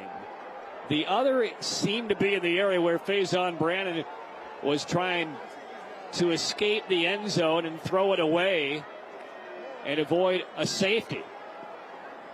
Here's the call. 2 fouls, 1 by each team.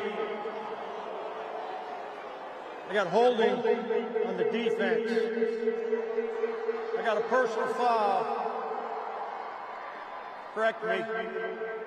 I've got intentional grounding. Offense. They offset. Repeat 3.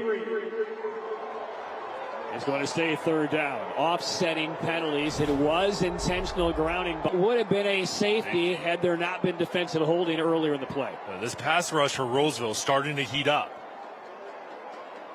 For the Whirlies, you have to hold up front, especially when the blitz comes, and Brandon will have to have that internal clock in his head where, all right, a couple of seconds, you got to get rid of it. Offensive lineman late on in the field for the Whirlies. 3rd down and 7.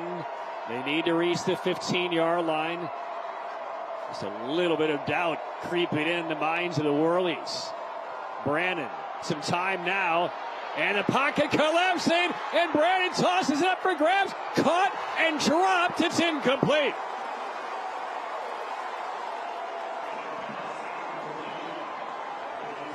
Well, I know Grimsley's going to be disappointed they didn't convert, but Brandon just saved his team 2 points because his ability to hang tough in the pocket, get rid of it, this would have been a safety. Watch as it doesn't like, here comes the pass rush swarming, just finds a way to give his team a chance. The ball gets to the ground, but this would have been a safety. So close from Rolesville, continuing to work up front. Punt from the end zone for Grimsley. And suddenly it is the Whirlies on their heels. And this is a short kick, lands at the 35-yard line, will bounce out of bounds at the 40. Nice work by the punter to handle a low snap. But all of the sudden, all of the momentum belongs to the Rolesville Rams.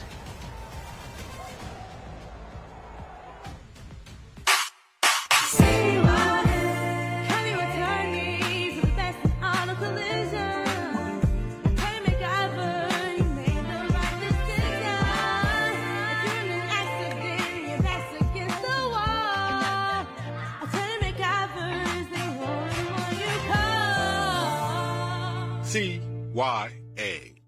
Call your attorney, Attorney Roderick Todd McIver.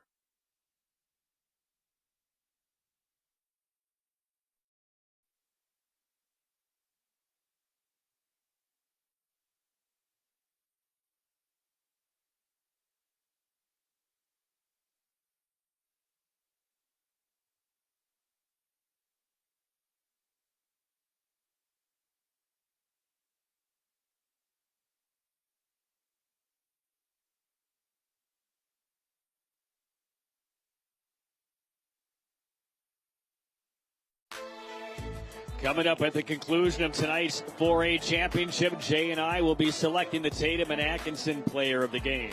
Tatum and Atkinson injured in a car wreck. All the heavy hitters. Rolesville Rams about 40 miles from where we are. Grimsley from Greensboro. Play for the 4A state title. It's 21-14 Grimsley. Atkinson looking for the tie in the first play, and it's broken up and knocked away. It's Cassie Barnes. Good thing he got his hands up because the receiver had him beat. Barnes, 6'1". See, as those hands by the receiver goes up, gets it right in between just to knock it loose. Really good technique from the junior. 2nd and 10 from the 40-yard line. Well, this has been an active third quarter with no points. So many pivotal moments. Braden Atkinson throwing again on 2nd down, lofts over the middle, and boy, he had his man, just let him a little bit too far, looking for Jack McHugh, who caught that touchdown pass right before halftime. 3rd down. And the pass rush from the Whirlies gets to Atkinson.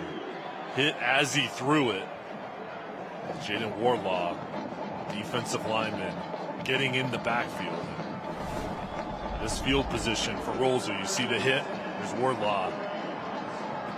And that's a good point, because the growing theme to me has been pressure from the defensive line and linebackers getting in the backfield on both sides in this third quarter. 3rd down, rushing for the Whirlies. A little bit of time, swings it out, and it will get there at the 30-yard line. That's going to be very close, and I believe enough for a 1st down to Gavin Waddell. And Rolesville max protects, keeps the tight ends and the backs in. It's a 3-man route on the outside. Make sure there's a pocket for Atkinson. Good look at the arm strength of Braden Atkinson right there. That is not an easy throw to make. They needed 10. They pick up 11. 1st down at the 29-yard line of the Whirlies. On the ground on 1st down for a couple.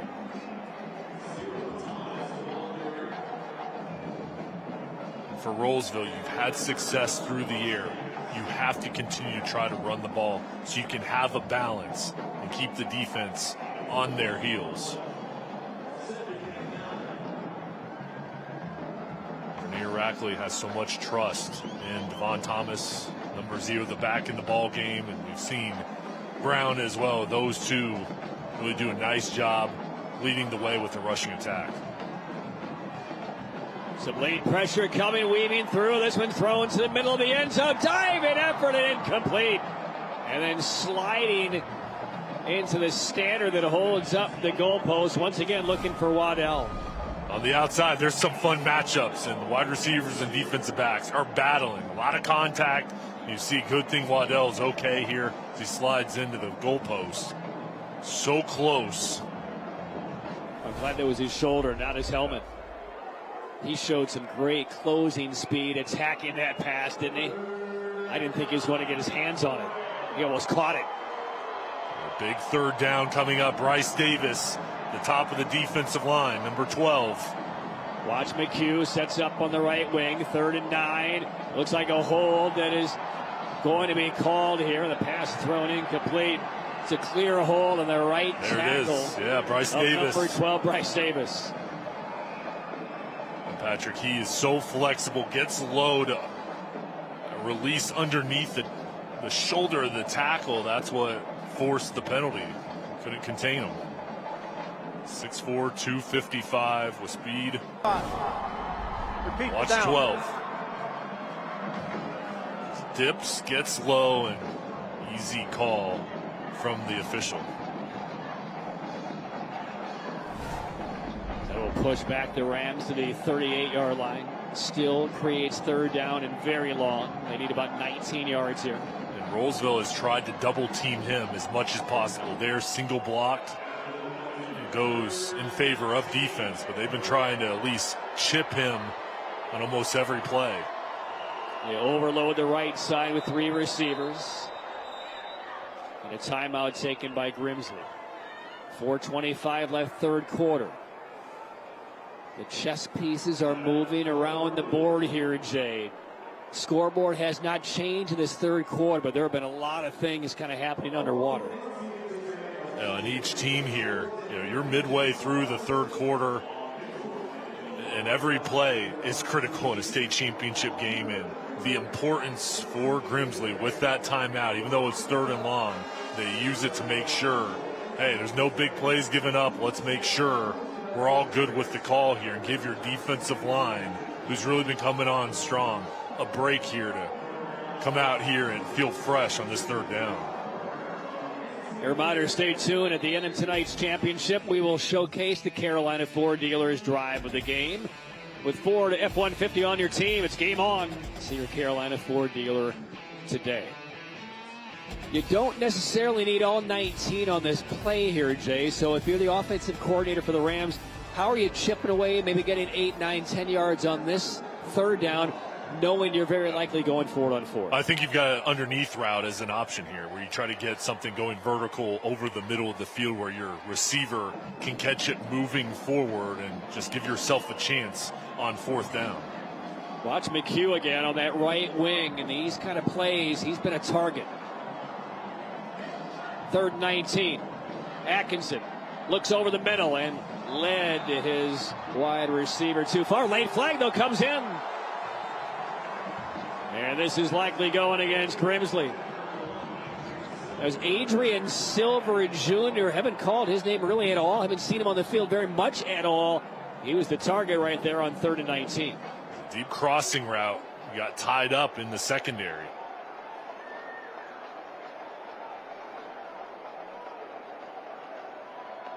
Pass interference. Defense. 15 yards. Third down. It'll be a 15-yard penalty on pass interference, but not an automatic first down. So now from 3rd and 19 to 3rd and 4. And we were pretty sure it was going to be 4-down territory anyway. Yeah. Definitely 4-down territory now. As a loose football is into the back of the end zone, noticed by one of the officials. Now a whole lot of options offensively for Rainer Rackley and the Rams. They have never been level in this game outside of kickoff. 4-man rush, pressure up the center. Atkinson improvising, throws on the run to the sideline and has it complete around the 10-yard line. Atkinson bought some time, an off-balance throw, and Jaden Alford tightrope the sideline and brought it home. And this is an NFL-level play from Atkinson. Pass rush right up the middle. As a quarterback, you do not want it coming right in your face.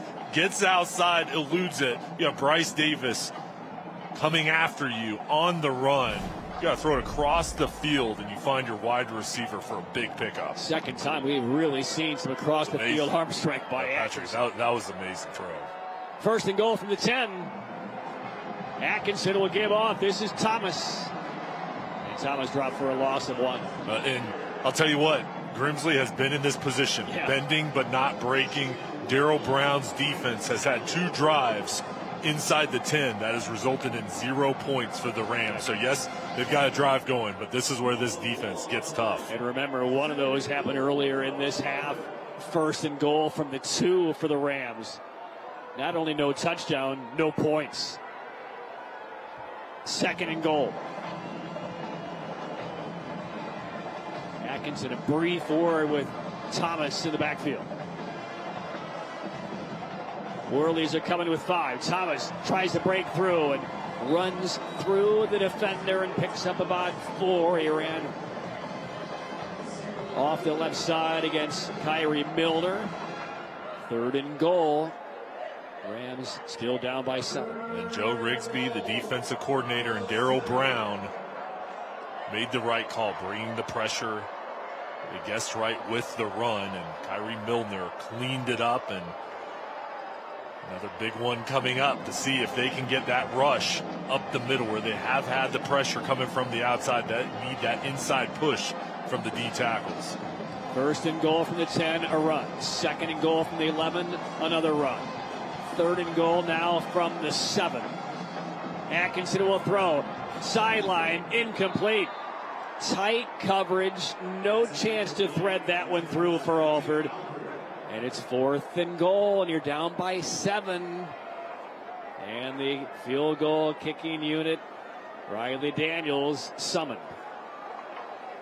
Now this is the right call here because you have to come away with points and still plenty of game left. Just need to snap, the hold, the kick, the execution to be clean. The rain has stopped the field conditions better after the first quarter. So Daniels will mark it off. This will be a 24-yard attempt for the lefty, the junior, the star soccer player. High snap, and the boot on the way, and he just sneaks it in. So a 24-yard field goal by Daniels. And this is as close as Rolesville has been since the game's opening score. And you get points, so for Rolesville, you're happy that you chipped into this lead, a good drive. I'll tell you, though, on the other side for Grimsley, 3 drives inside the 10, you've only given up 3 points. So that is a win for Darryl Brown and his unit.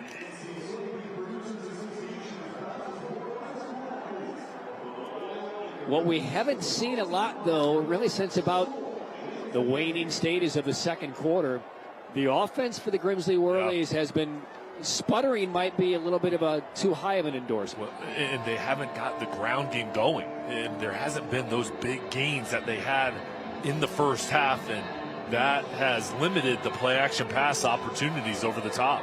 They've gotten some pressure in on Faison Brandon, especially the last couple of, there were 2 plays that last drive where he was forced to escape the end zone with the pressure. Well, the front 7 for Rolesville has really come alive.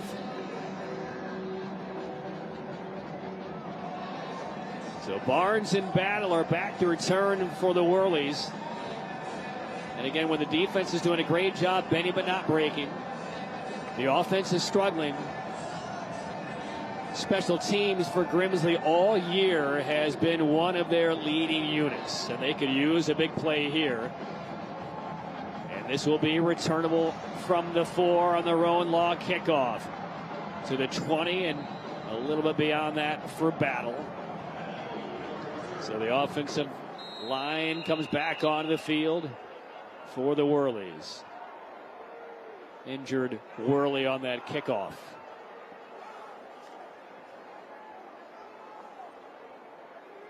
DJ Howerton looking around that left knee. He's in some, appears to be in some good pain.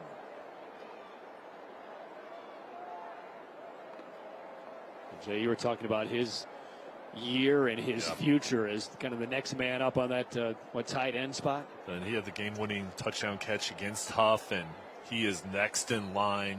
All the size, the skill, the versatility, and he's a big piece of this offense, and hopefully he'll be able to come back in this game. Our great crew has to look, and hopefully this might just be a knee-on-knee for number 9 right there. A little collision. And you can see a little bit of an awkward twist right there of the leg.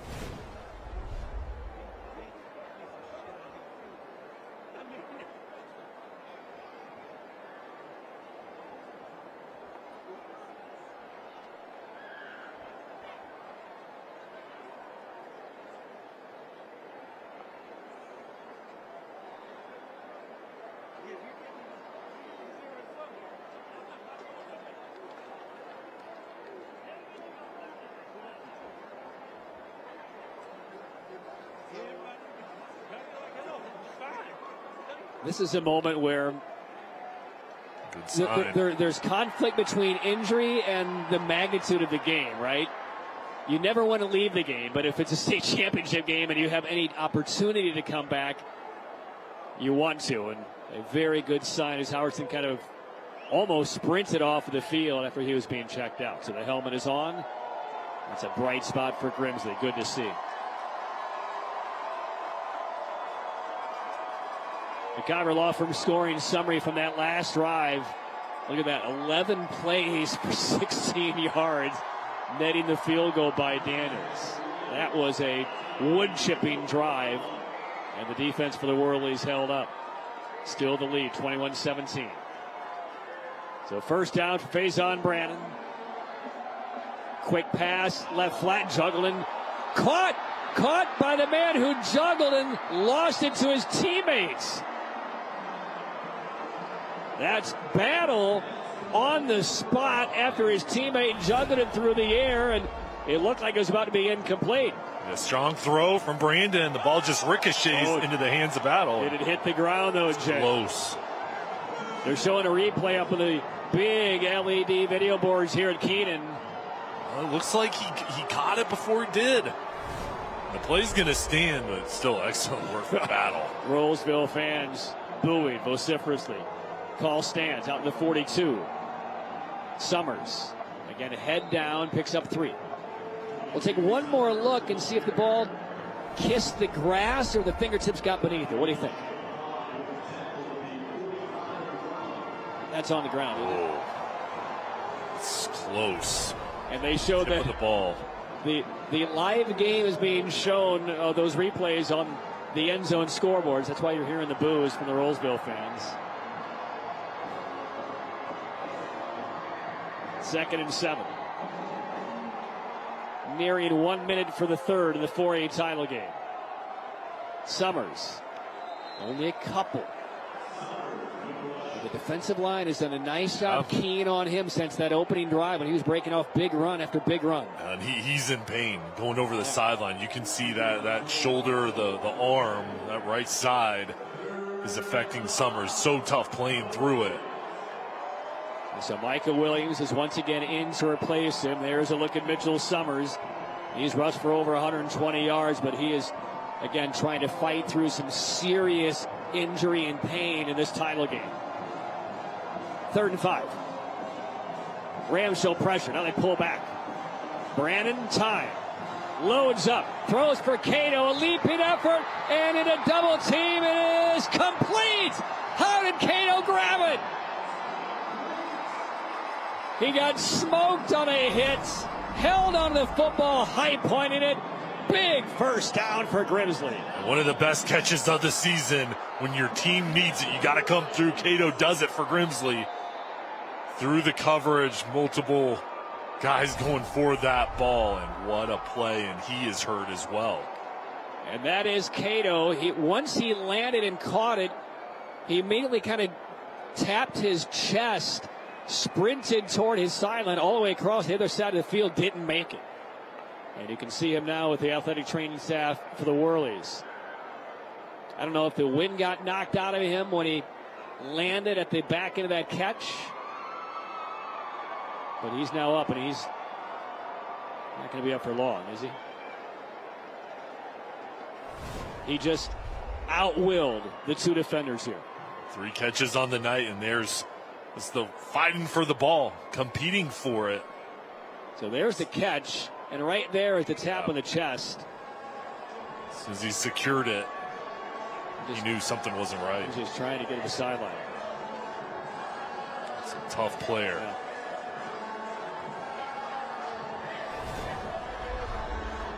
At that stage, there needs to be a really quick assessment by the athletic training staff on what they saw, what happened, what he needed, because you just don't know on a play like that what the issue is, but it clearly was something, and fairly significant.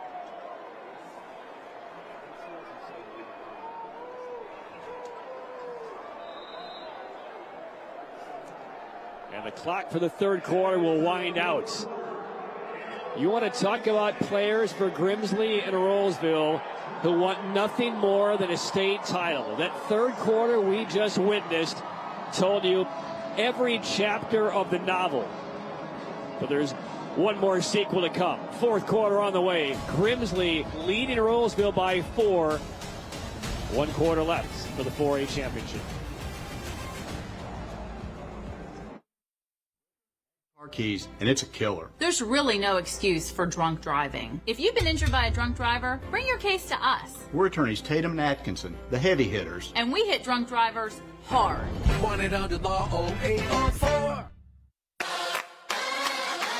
It's that time of year when we gear up to cheer on our favorite team. Don't let COVID-19 and the flu stop you. So make sure you don't have to cancel on the team you love the most by getting your flu and COVID vaccines. They are safe and effective. Both flu and COVID vaccines have been updated to fight against new virus strains spreading this fall and winter. So make sure you don't miss the big game and you protect those around you. Ask your healthcare provider about updated flu and COVID-19 shots. Visit myspot.nc.gov and find yours today. The problem with these big trucks is not so much the driver, But the companies they work for. At Tatum and Atkinson, we use the experts in the technology To get you more money than their insurance company wants to pay. Because around here, you matter.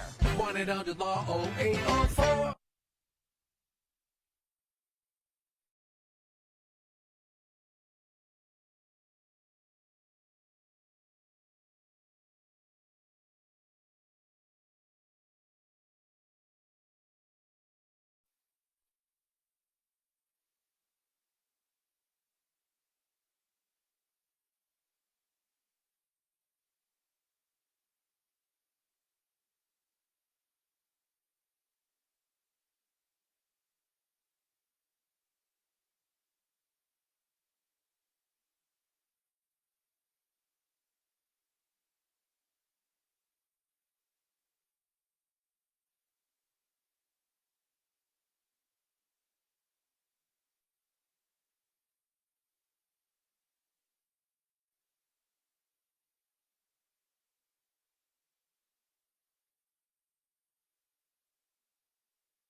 "12 minutes away from a 4A title, Jay. Let's take a look at the cumulative stats through three quarters. That's pretty even, and it shows on the scoreboard as well as the stat sheet. Each side even on turnovers. Only 5 yards difference on total yards. It's going to come down to the execution in the fourth quarter. First down carry for the quarterback. Faison Brandon. He'll pick up about 5. And there is Caden Kato, who just made that exemplary catch and then landed, knew he was injured, ran to the sideline, fell down a bit, got some treatment, came back onto the field, still doesn't look 100%. And some key players for the Whirlies are dealing with some major issues. We'll go downstairs to Madison on that. Well, guys, Mitchell Summers on the sidelines. His helmet is off, visibly upset. He is still dealing with that right arm pain and seemingly will not return to this game. Coach told us earlier that he is exactly what Whirly football is about, so big loss for them. Brandon, a couple of pump fakes, finds a seam down the sideline and is marked down to the 6. Just stepped out. It will be a first down for Grimsley. And the Whirlies now knocking on the door. When he breaks out of the pocket, he can create damage with his legs. 6'5", 210 pounds. You see him go out of bounds. He is elusive and a threat in every part of his game. They mark him back at the 9-yard line, stepping out. Good call inside the OneCare NC red zone. OneCare NC assisting clients' health requirements and treatments at home. Grimsley, one state title back in the COVID year of 2020 and 2021. Rolesville has never won a title. They've only played for one. Timeout by Grimsley.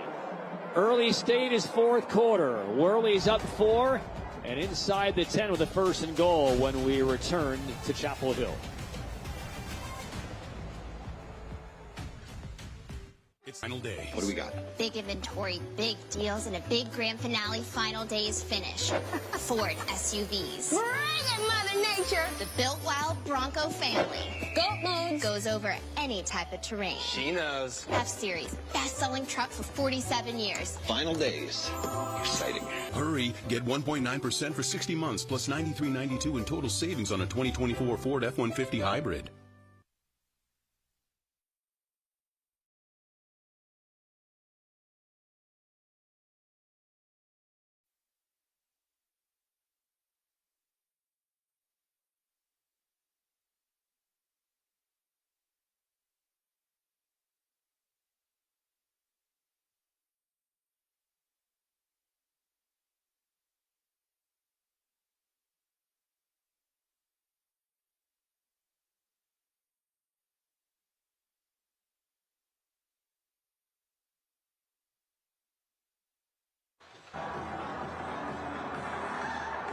First and goal for the Grizzly Whirlies, leading Rolesville 21-17. Early stages of this fourth quarter. Ball at the 9-yard line. Faison Brandon calls his own number for a third straight time, angling down inside the 5. Well, with Summers maybe out of the game for the rest of this championship, Cato went down with an injury a moment ago. We haven't seen back-to-back runs by Brandon all night. He's carried his 3 straight times. He just feels so bad for Summers. He wants to be out there. And for Brandon, he's got to put this rushing attack on his shoulders and does what he can, falling forward, finishing off the run. Ran for nearly 600 over the course of the year leading into tonight. 2nd and goal. Again, when Grimsley has been in position to score on the ground all year, it has been Summers almost exclusively. And this is Williams forging ahead inside the 1.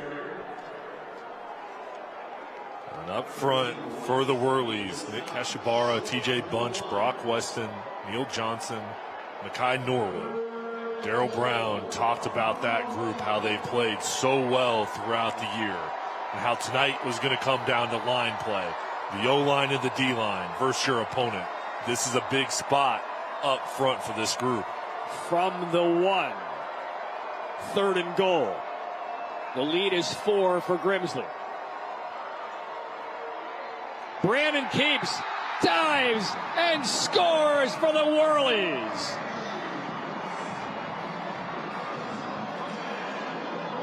Nine minutes and 45 seconds away from a state title. The Whirlies build the lead back to double digits. The execution from Brandon, the zone read, makes a man miss. The O-line does their job. And that's the toughness from this group. Darryl Brown very pleased as the offense comes over to the sideline, finishing it off and stretching out the lead.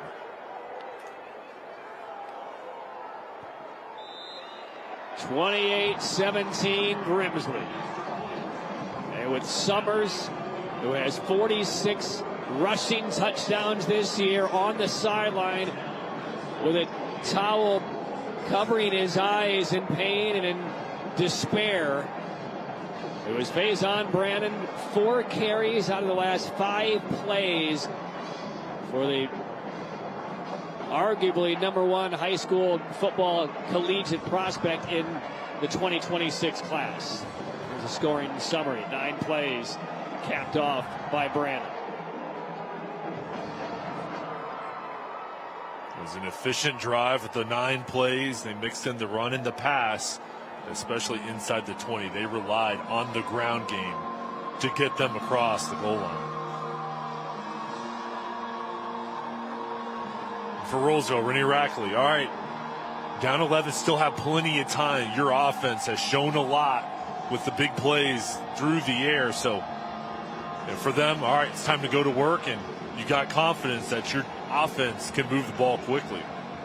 A little less margin, though, just because you know you don't have 5 possessions left to recover an 11-point deficit.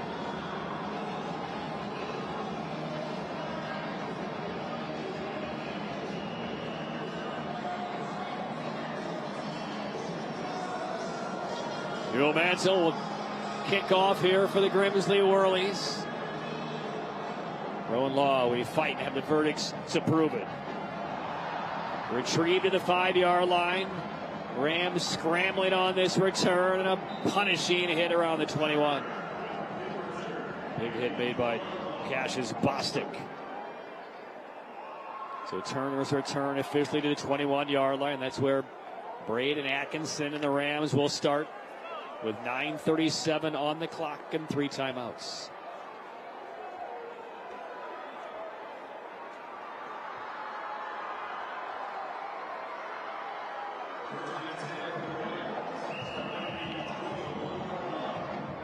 There's a look at Caden Cato.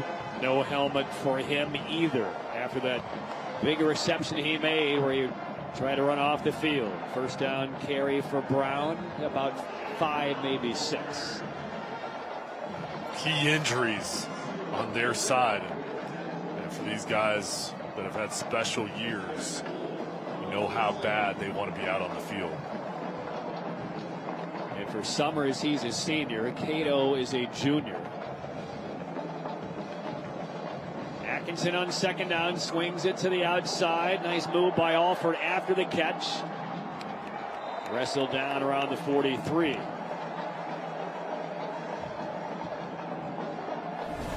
Rolesville playing with tempo. Quick pass to the outside and let your talented wide receiver get yards after the catch.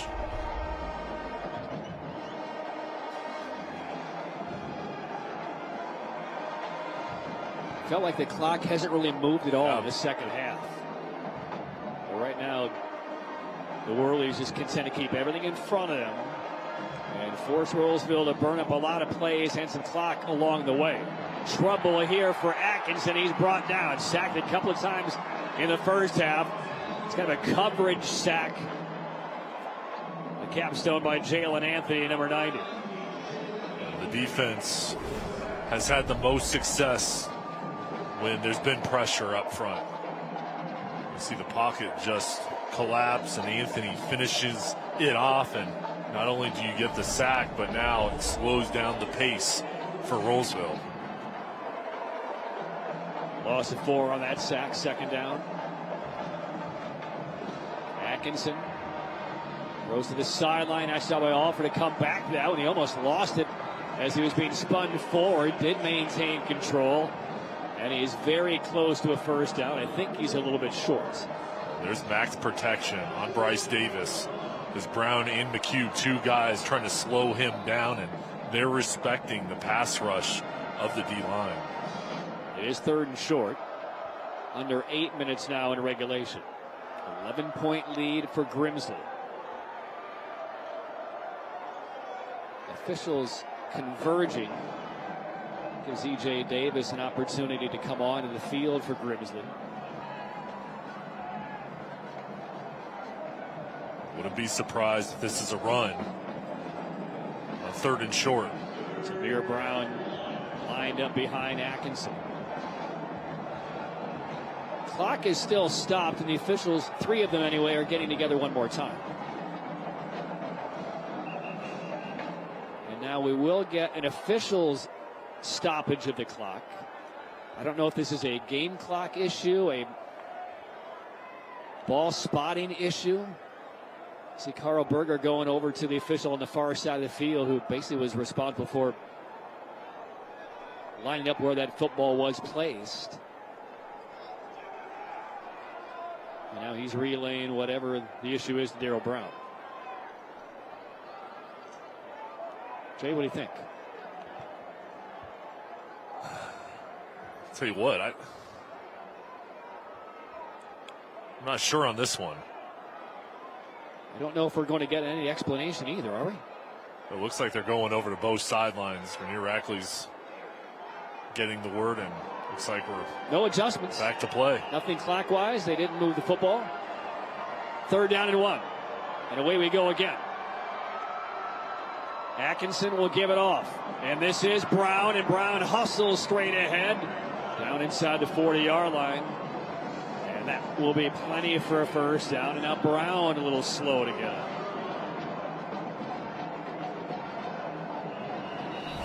This was a big pickup. The interior of the offensive line. McHugh, the tight end, number 30, with the key block right up the middle, leading the way. And Brown finishes it off. He's walking off the field now, a good sign. And now Rolesville, with the clock stopped, going to readjust here and would expect them to go back through the air.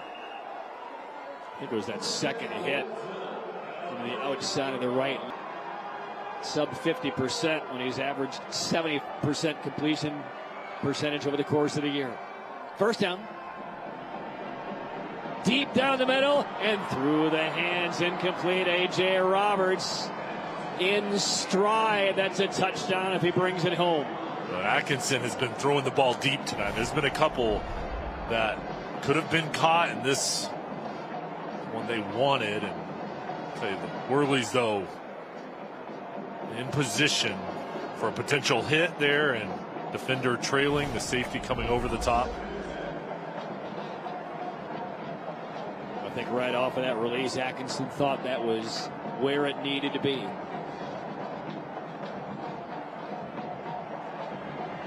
They'll try again through the air, left side, and caught for a first down to about the 28-yard line.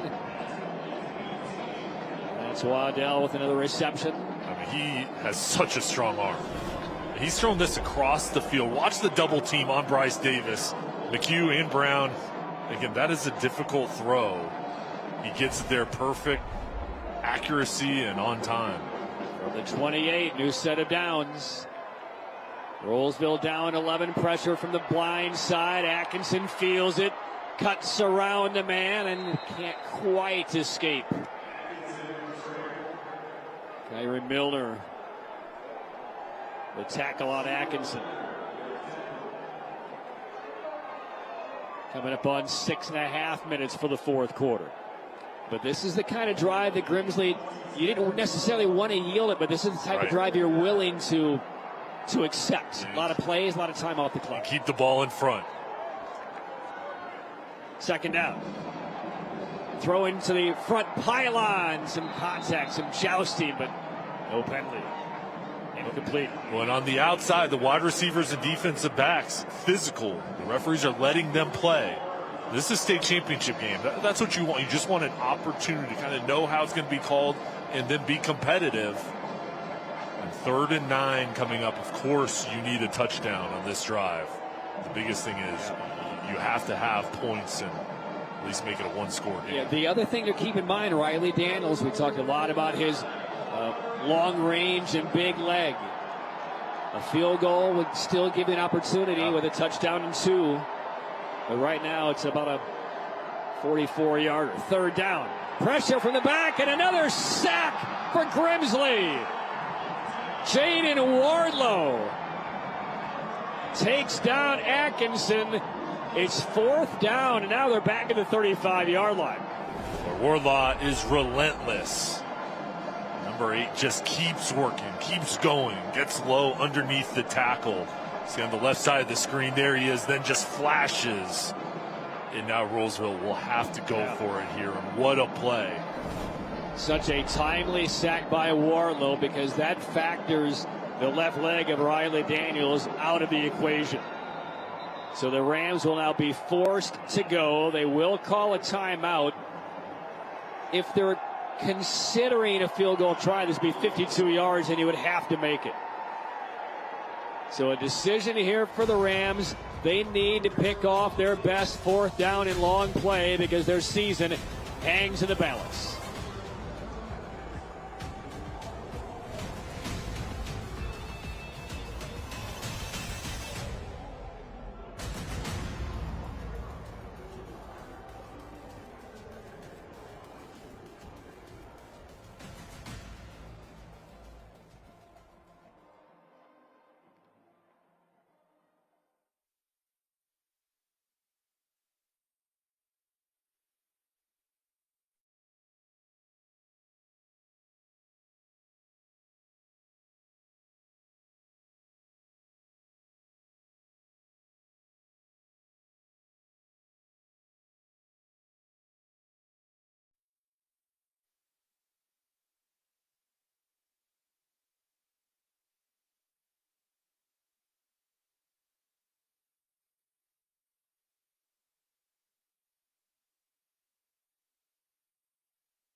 Well, the hopes for Rolesville's first ever state football championship hang in the balance here by a thread. 4th and 17, trailing by 11. A sack has just taken them out of field goal range. So the Rams will go. They need the 18-yard line. Atkinson stepping up, loading. It's tipped as he was releasing. The pressure gets there. And the Grimsley Whirlies celebrating on the sideline and in the crowd. And another promising drive for Rolesville ends up at a 0. The pass rush getting home. You see those guys up front working that quick first step. There's the double team on Bryce Davis. Watch 12. Doesn't give up, Patrick. Just keeps going. And in order to be an excellent rusher, of course you have to have the talent, but it's also about your motor and how bad do you want it. And Davis comes away with it for his team, and it just shows you how much he cares. You see it by the way he plays. Bryce Davis just beat that double team like they were kindergartners. First down. I mean, it's almost as if the double team didn't exist. He was so determined and resolute. And then got to the quarterback after the pressure initially took him back behind where Atkinson was. He just doesn't stop. So another 4th down stop for the Whirlies. They take over with 5:10 left. Rolesville 2 timeouts and still 2 scores in arrears of the Whirlies. And now you would expect the ball to stay in Faison Brannon's hands a lot the rest of the way, and right on cue. He will stay inbound. Smart play right there. He did not want to take that one out of bounds. That wins them 30 more seconds. That was wise. He just fell down. He did it on purpose to stay in and let the time continue to expire. And I wouldn't put the ball in the air at all. And again, if you had Mitchell Summers available, and again, he went out earlier in the second half with an injury, and we will not see him, we'd see the ball in his hands. Yeah. But now that he is out, it will be in Faison Brannon's hands.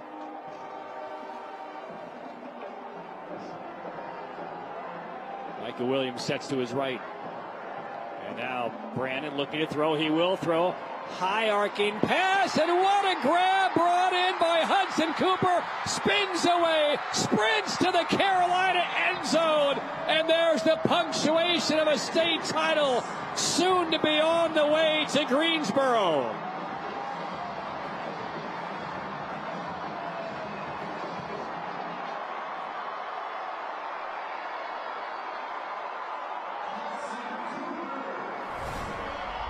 Well, we thought they were going to keep it on the ground, but they saw the coverage on the outside, liked their chances with Cooper, and he comes away with a great catch, and then the finish getting into the end zone, and Brandon lofts it up for his wide receiver.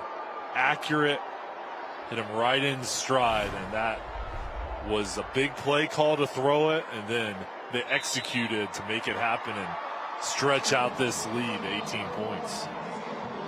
63-yard touchdown reception for the junior Hudson Cooper. A catch he will never, ever forget. Meg Brown, home furniture just off I-40 in Bermuda Run. There is the scoring drive presented by MacIver Law Firm. CYA, call your attorney, Roderick T. McCarver. 2 plays, 65 yards. After the defensive stop once again led by Bryce Davis.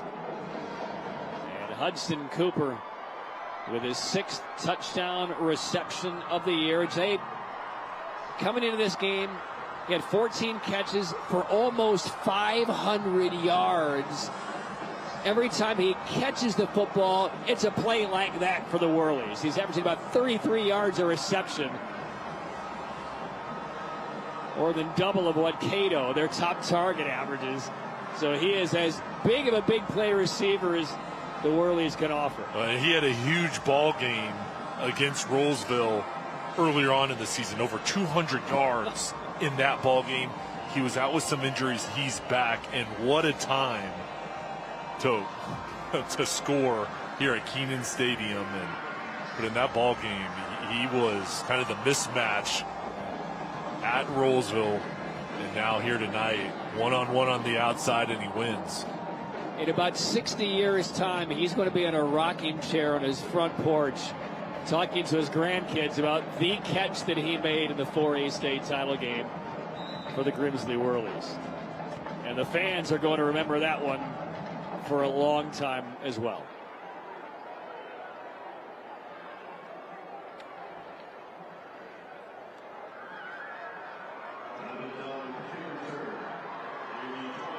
They are ready to blow the lid off this place in 4 minutes and 11 seconds.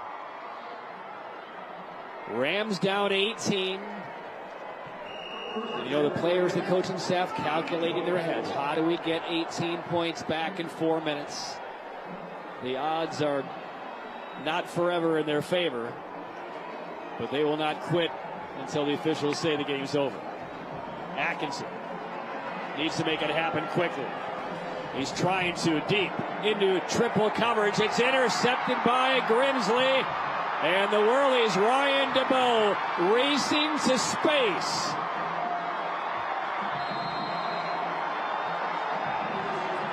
And that will be the caulk on the windowsill for the Whirlies. They have sealed up the 4A state title.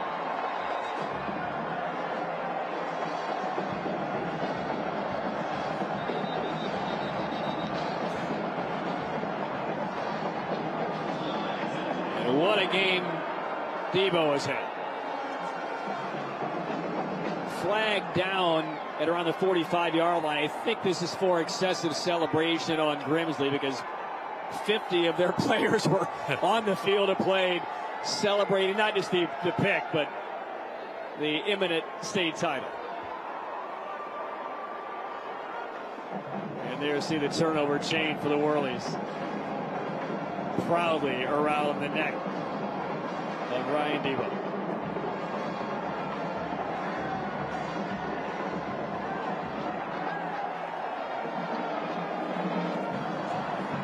After the interception, dead ball, unsportsmanlike, black, 15 yards, headed to the end of the run. Well, First it was down. unsportsmanlike conduct, but it was not on Grimsley. It goes on the Rolesville Rams.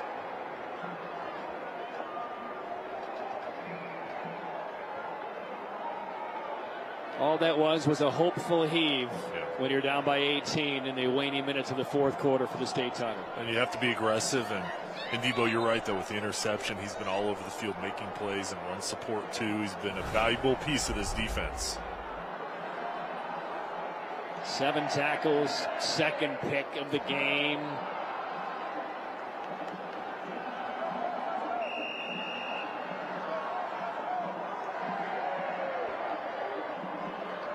Not a lot of seniors on this Whirly team. Debo is one of them. And off on first down with below 4 minutes to play. Rolesville 2 timeouts left.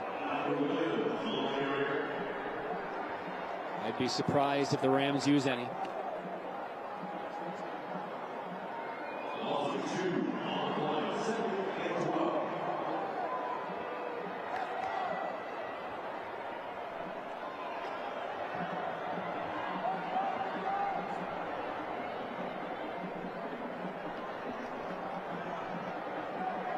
Brandon taking down the play clock to the final ticks. Williams, a couple.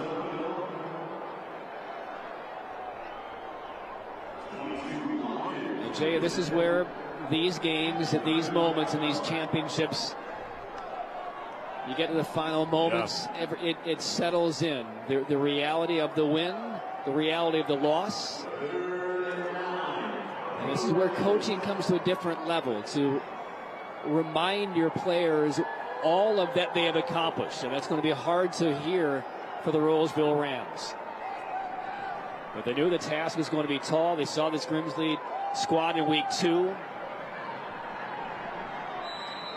Just found themselves kind of in a tough spot about halfway through that first quarter. Did well to get back in it. Had a couple of first and goal opportunities to try and tie the game. Couldn't dial up the right plays, and the defense for the Whirlies, that was a championship defensive stop we saw a couple of times this second game. I think Daryl Brown and Rainier Rackley, first of all, so proud of each team. And for the Whirlies and Daryl Brown, the difference really was those stops by their defense inside the 10, only giving up 3 points, and then getting the pass rush in big moments. Rolesville had a lot of big explosive plays tonight. When they had to have a stop, though, they relied on their defensive line, and Bryce Davis was among many others that got a pass rush. And for them, this is going to be a complete team win. They had special teams plays in the first half, the block field goal and the key return. And over on the other side, Rolesville has had a special season too.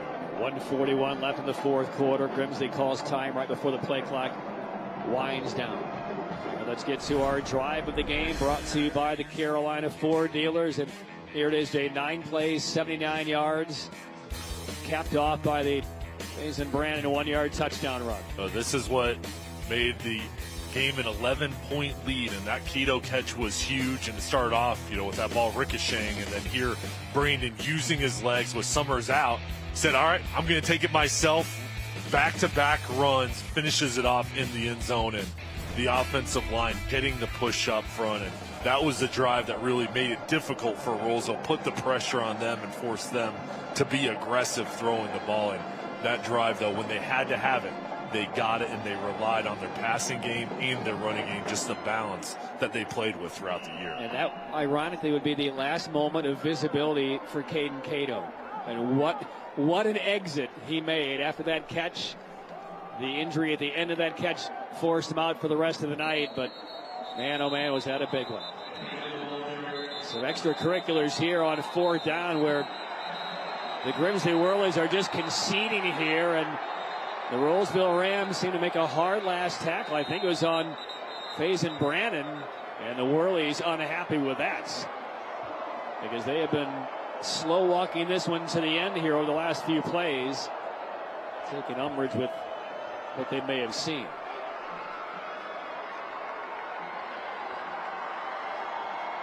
A lot of whistles, no flags. And now 1:35 remaining.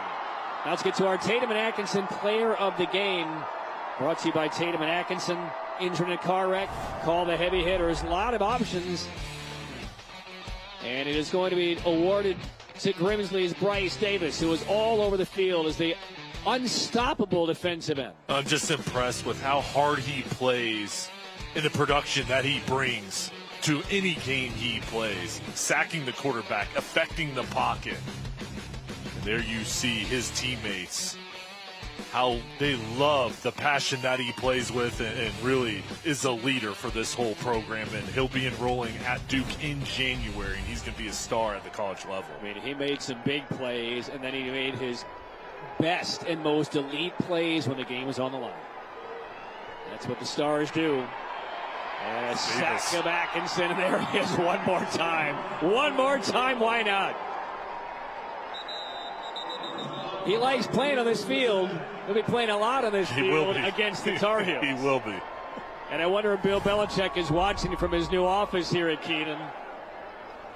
That guy's going to be in Durham? Well, he's going to have to find some tackles and some tight ends that want to block him. Coach Darryl Brown talked with us about Bryce Davis, and talked about how hard he plays and how he's a leader and his talent. And he finished it off by saying he finishes. And we've seen him tonight finish and provide big plays for his team. Well, for the Grimsley Whirlies, motivated over the last 12 months. Because of a loss to Weddington last year in the regional final. Weddington then went on to win the state championship the following week. They lost a lot, but they had a lot of guys ready to go from the sophomore ranks. And most of this Whirly squad, at least the skill players, most of them are juniors. That includes Faison Brannon. That includes Michael Williams. That includes Cato, Battle, Howardson, Cooper, who just made that 360-degree touchdown reception earlier in this fourth quarter. And there are a lot of junior returners defensively. So I know we say this generally most years that we could see this team back next year. I firmly believe that is a strong, strong possibility for this Grimsley Whirlies squad next year. They've got the talent, and they'll have the experience from this game and motivation with the success of this year, wanting to get back and taste it again next year. Atkinson swings out, Alford. 1:10 to go in this 4A title game. 35-17, a game closer than the score indicates. Grimsley beat Rolesville 35-20 in week 2. And for Braden Atkinson, he'll be at Mercer. And going in January, he has had a special career and been the catalyst for the Rams. And I expect them to be loaded next year. They're losing a lot of key players, and Atkinson is at the top of that list. Guys have really meant so much to the program. Atkinson sideline pattern. It's interesting that Atkinson will also be down there at Mercer with Gavin Marks, his center here, who, again, we talked about his being diagnosed with cancer only a few weeks ago. And planning on being roommates as well. So they'll be able to continue their career together. And this is a team for Rainier Rackley that I expect them to be excellent next year and have high hopes to get back in this ball game. We've got talented underclassmen. There's a lot of seniors, though, that mean a lot to him. Catch made around the 23-yard line. That's Waddell. Waddell, a junior. A.J. Roberts, we saw him with a couple of catches. Samir Brown, those two are sophomores. Quarterback position is going to be one to fill for the Rolesville Rams next year. Both Atkinson and Mason Horn, his backup, are seniors. But a remarkable job for Rainier Rackley in his first 2 years here. 26-4, and a state runner-up trophy is coming back to Rolesville here in 2024. And his players love playing for him, and what he does for his players on the field and off the field, and how he truly cares about them. And it was just a spirit to this program where the players, the coaches, the school, the community are all in it together. And the players checking on him as well. He said he gets a lot of text messages from his guys over the course of the year, just checking in. Coach, how you doing? And there is true relationships that he has with those players, and these guys look up to him, and it is a true bond in the family, and for them, when you get to this point, a lot of emotions. They're going to be so proud of their season, and they'll use this as motivation in the future. But these guys have a bond and memories that they'll remember forever, and be able to look back on this and just think about all the special times they had together. I think we'll see a lot of text messages flying back and forth from the Rolesville players to the Rolesville head coach over the next few hours to few days. What a year. It will fall short to Grimsley. Final 30 seconds of the 4A title game. Incomplete. Thrown into the end zone in the corner.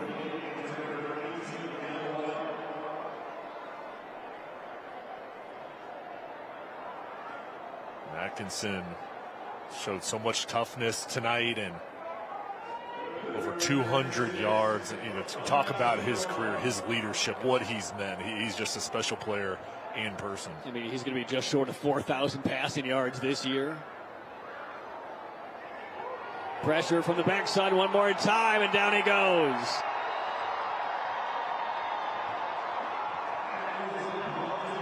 Rams out of timeouts. Warlaw chases down Atkinson one more time. The Gatorade dump has just taken place against Darryl Brown, and the clock will tick out. The Rams will not get the playoff. Thought I heard a whistle. It's thrown to the corner of the end zone, and it is a touchdown. But the clock has hit 000, and the Grimsley Whirlies are your 4A state champions.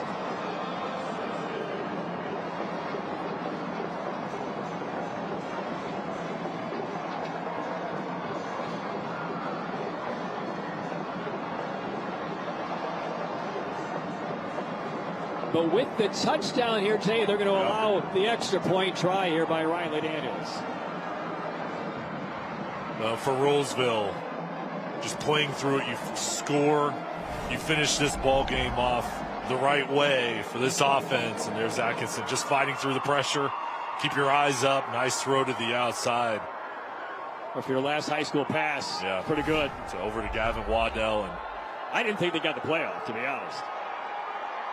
But it is now over, and a slightly delayed championship celebration for the Grimsley Whirlies, and head coach Darryl Brown begins. your 2024 4A North Carolina football champions.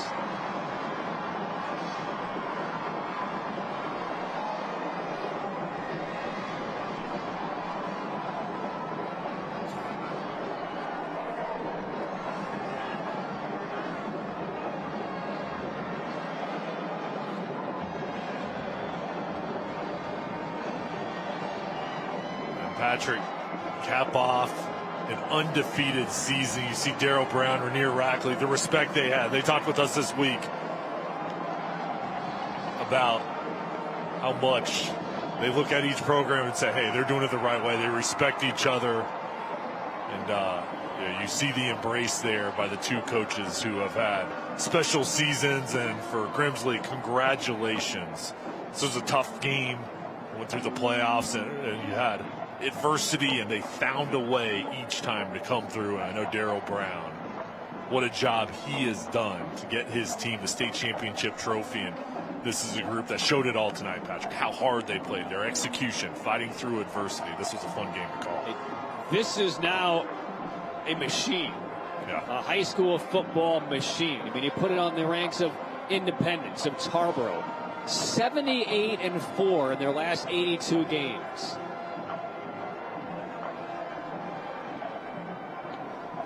And the second state title coming back to Greensboro and Grimsley High School.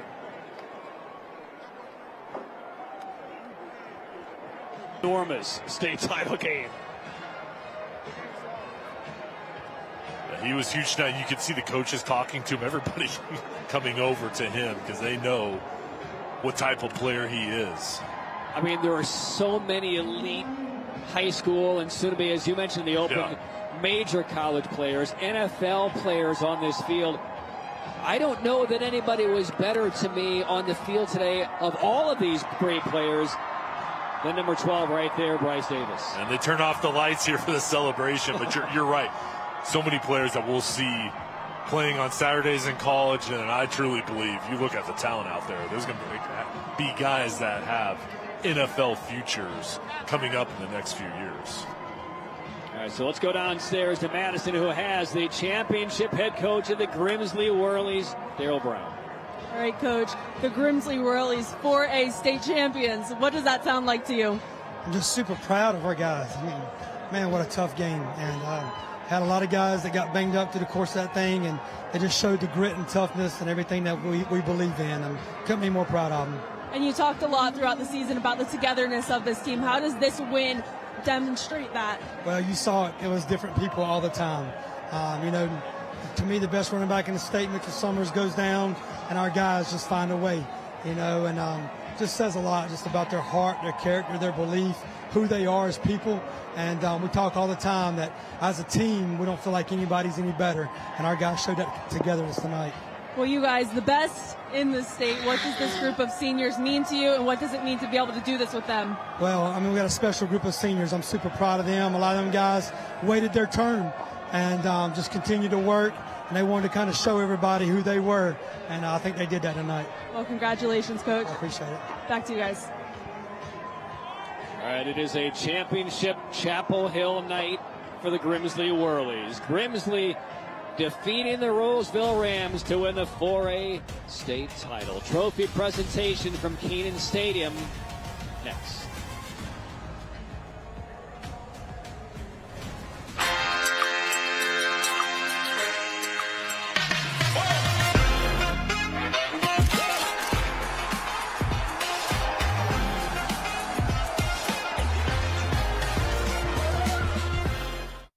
Life can be tough. The daily grind, the pressures, the uncertainties, it all adds up. Let's be open and honest about our mental health. Let's support each other when we're hurting, because it's okay not to be okay.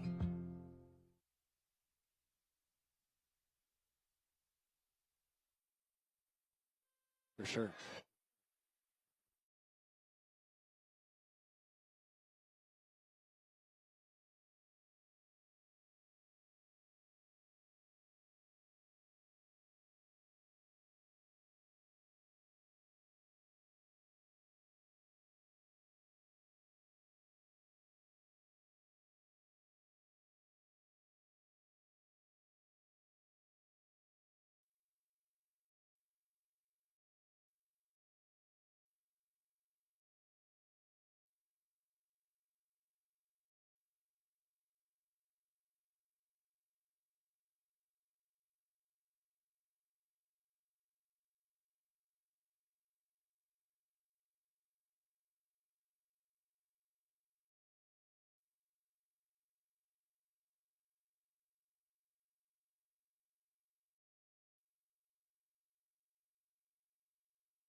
for a state title to the Grimsley Whirlies. 35-23 over the Rolesville Rams.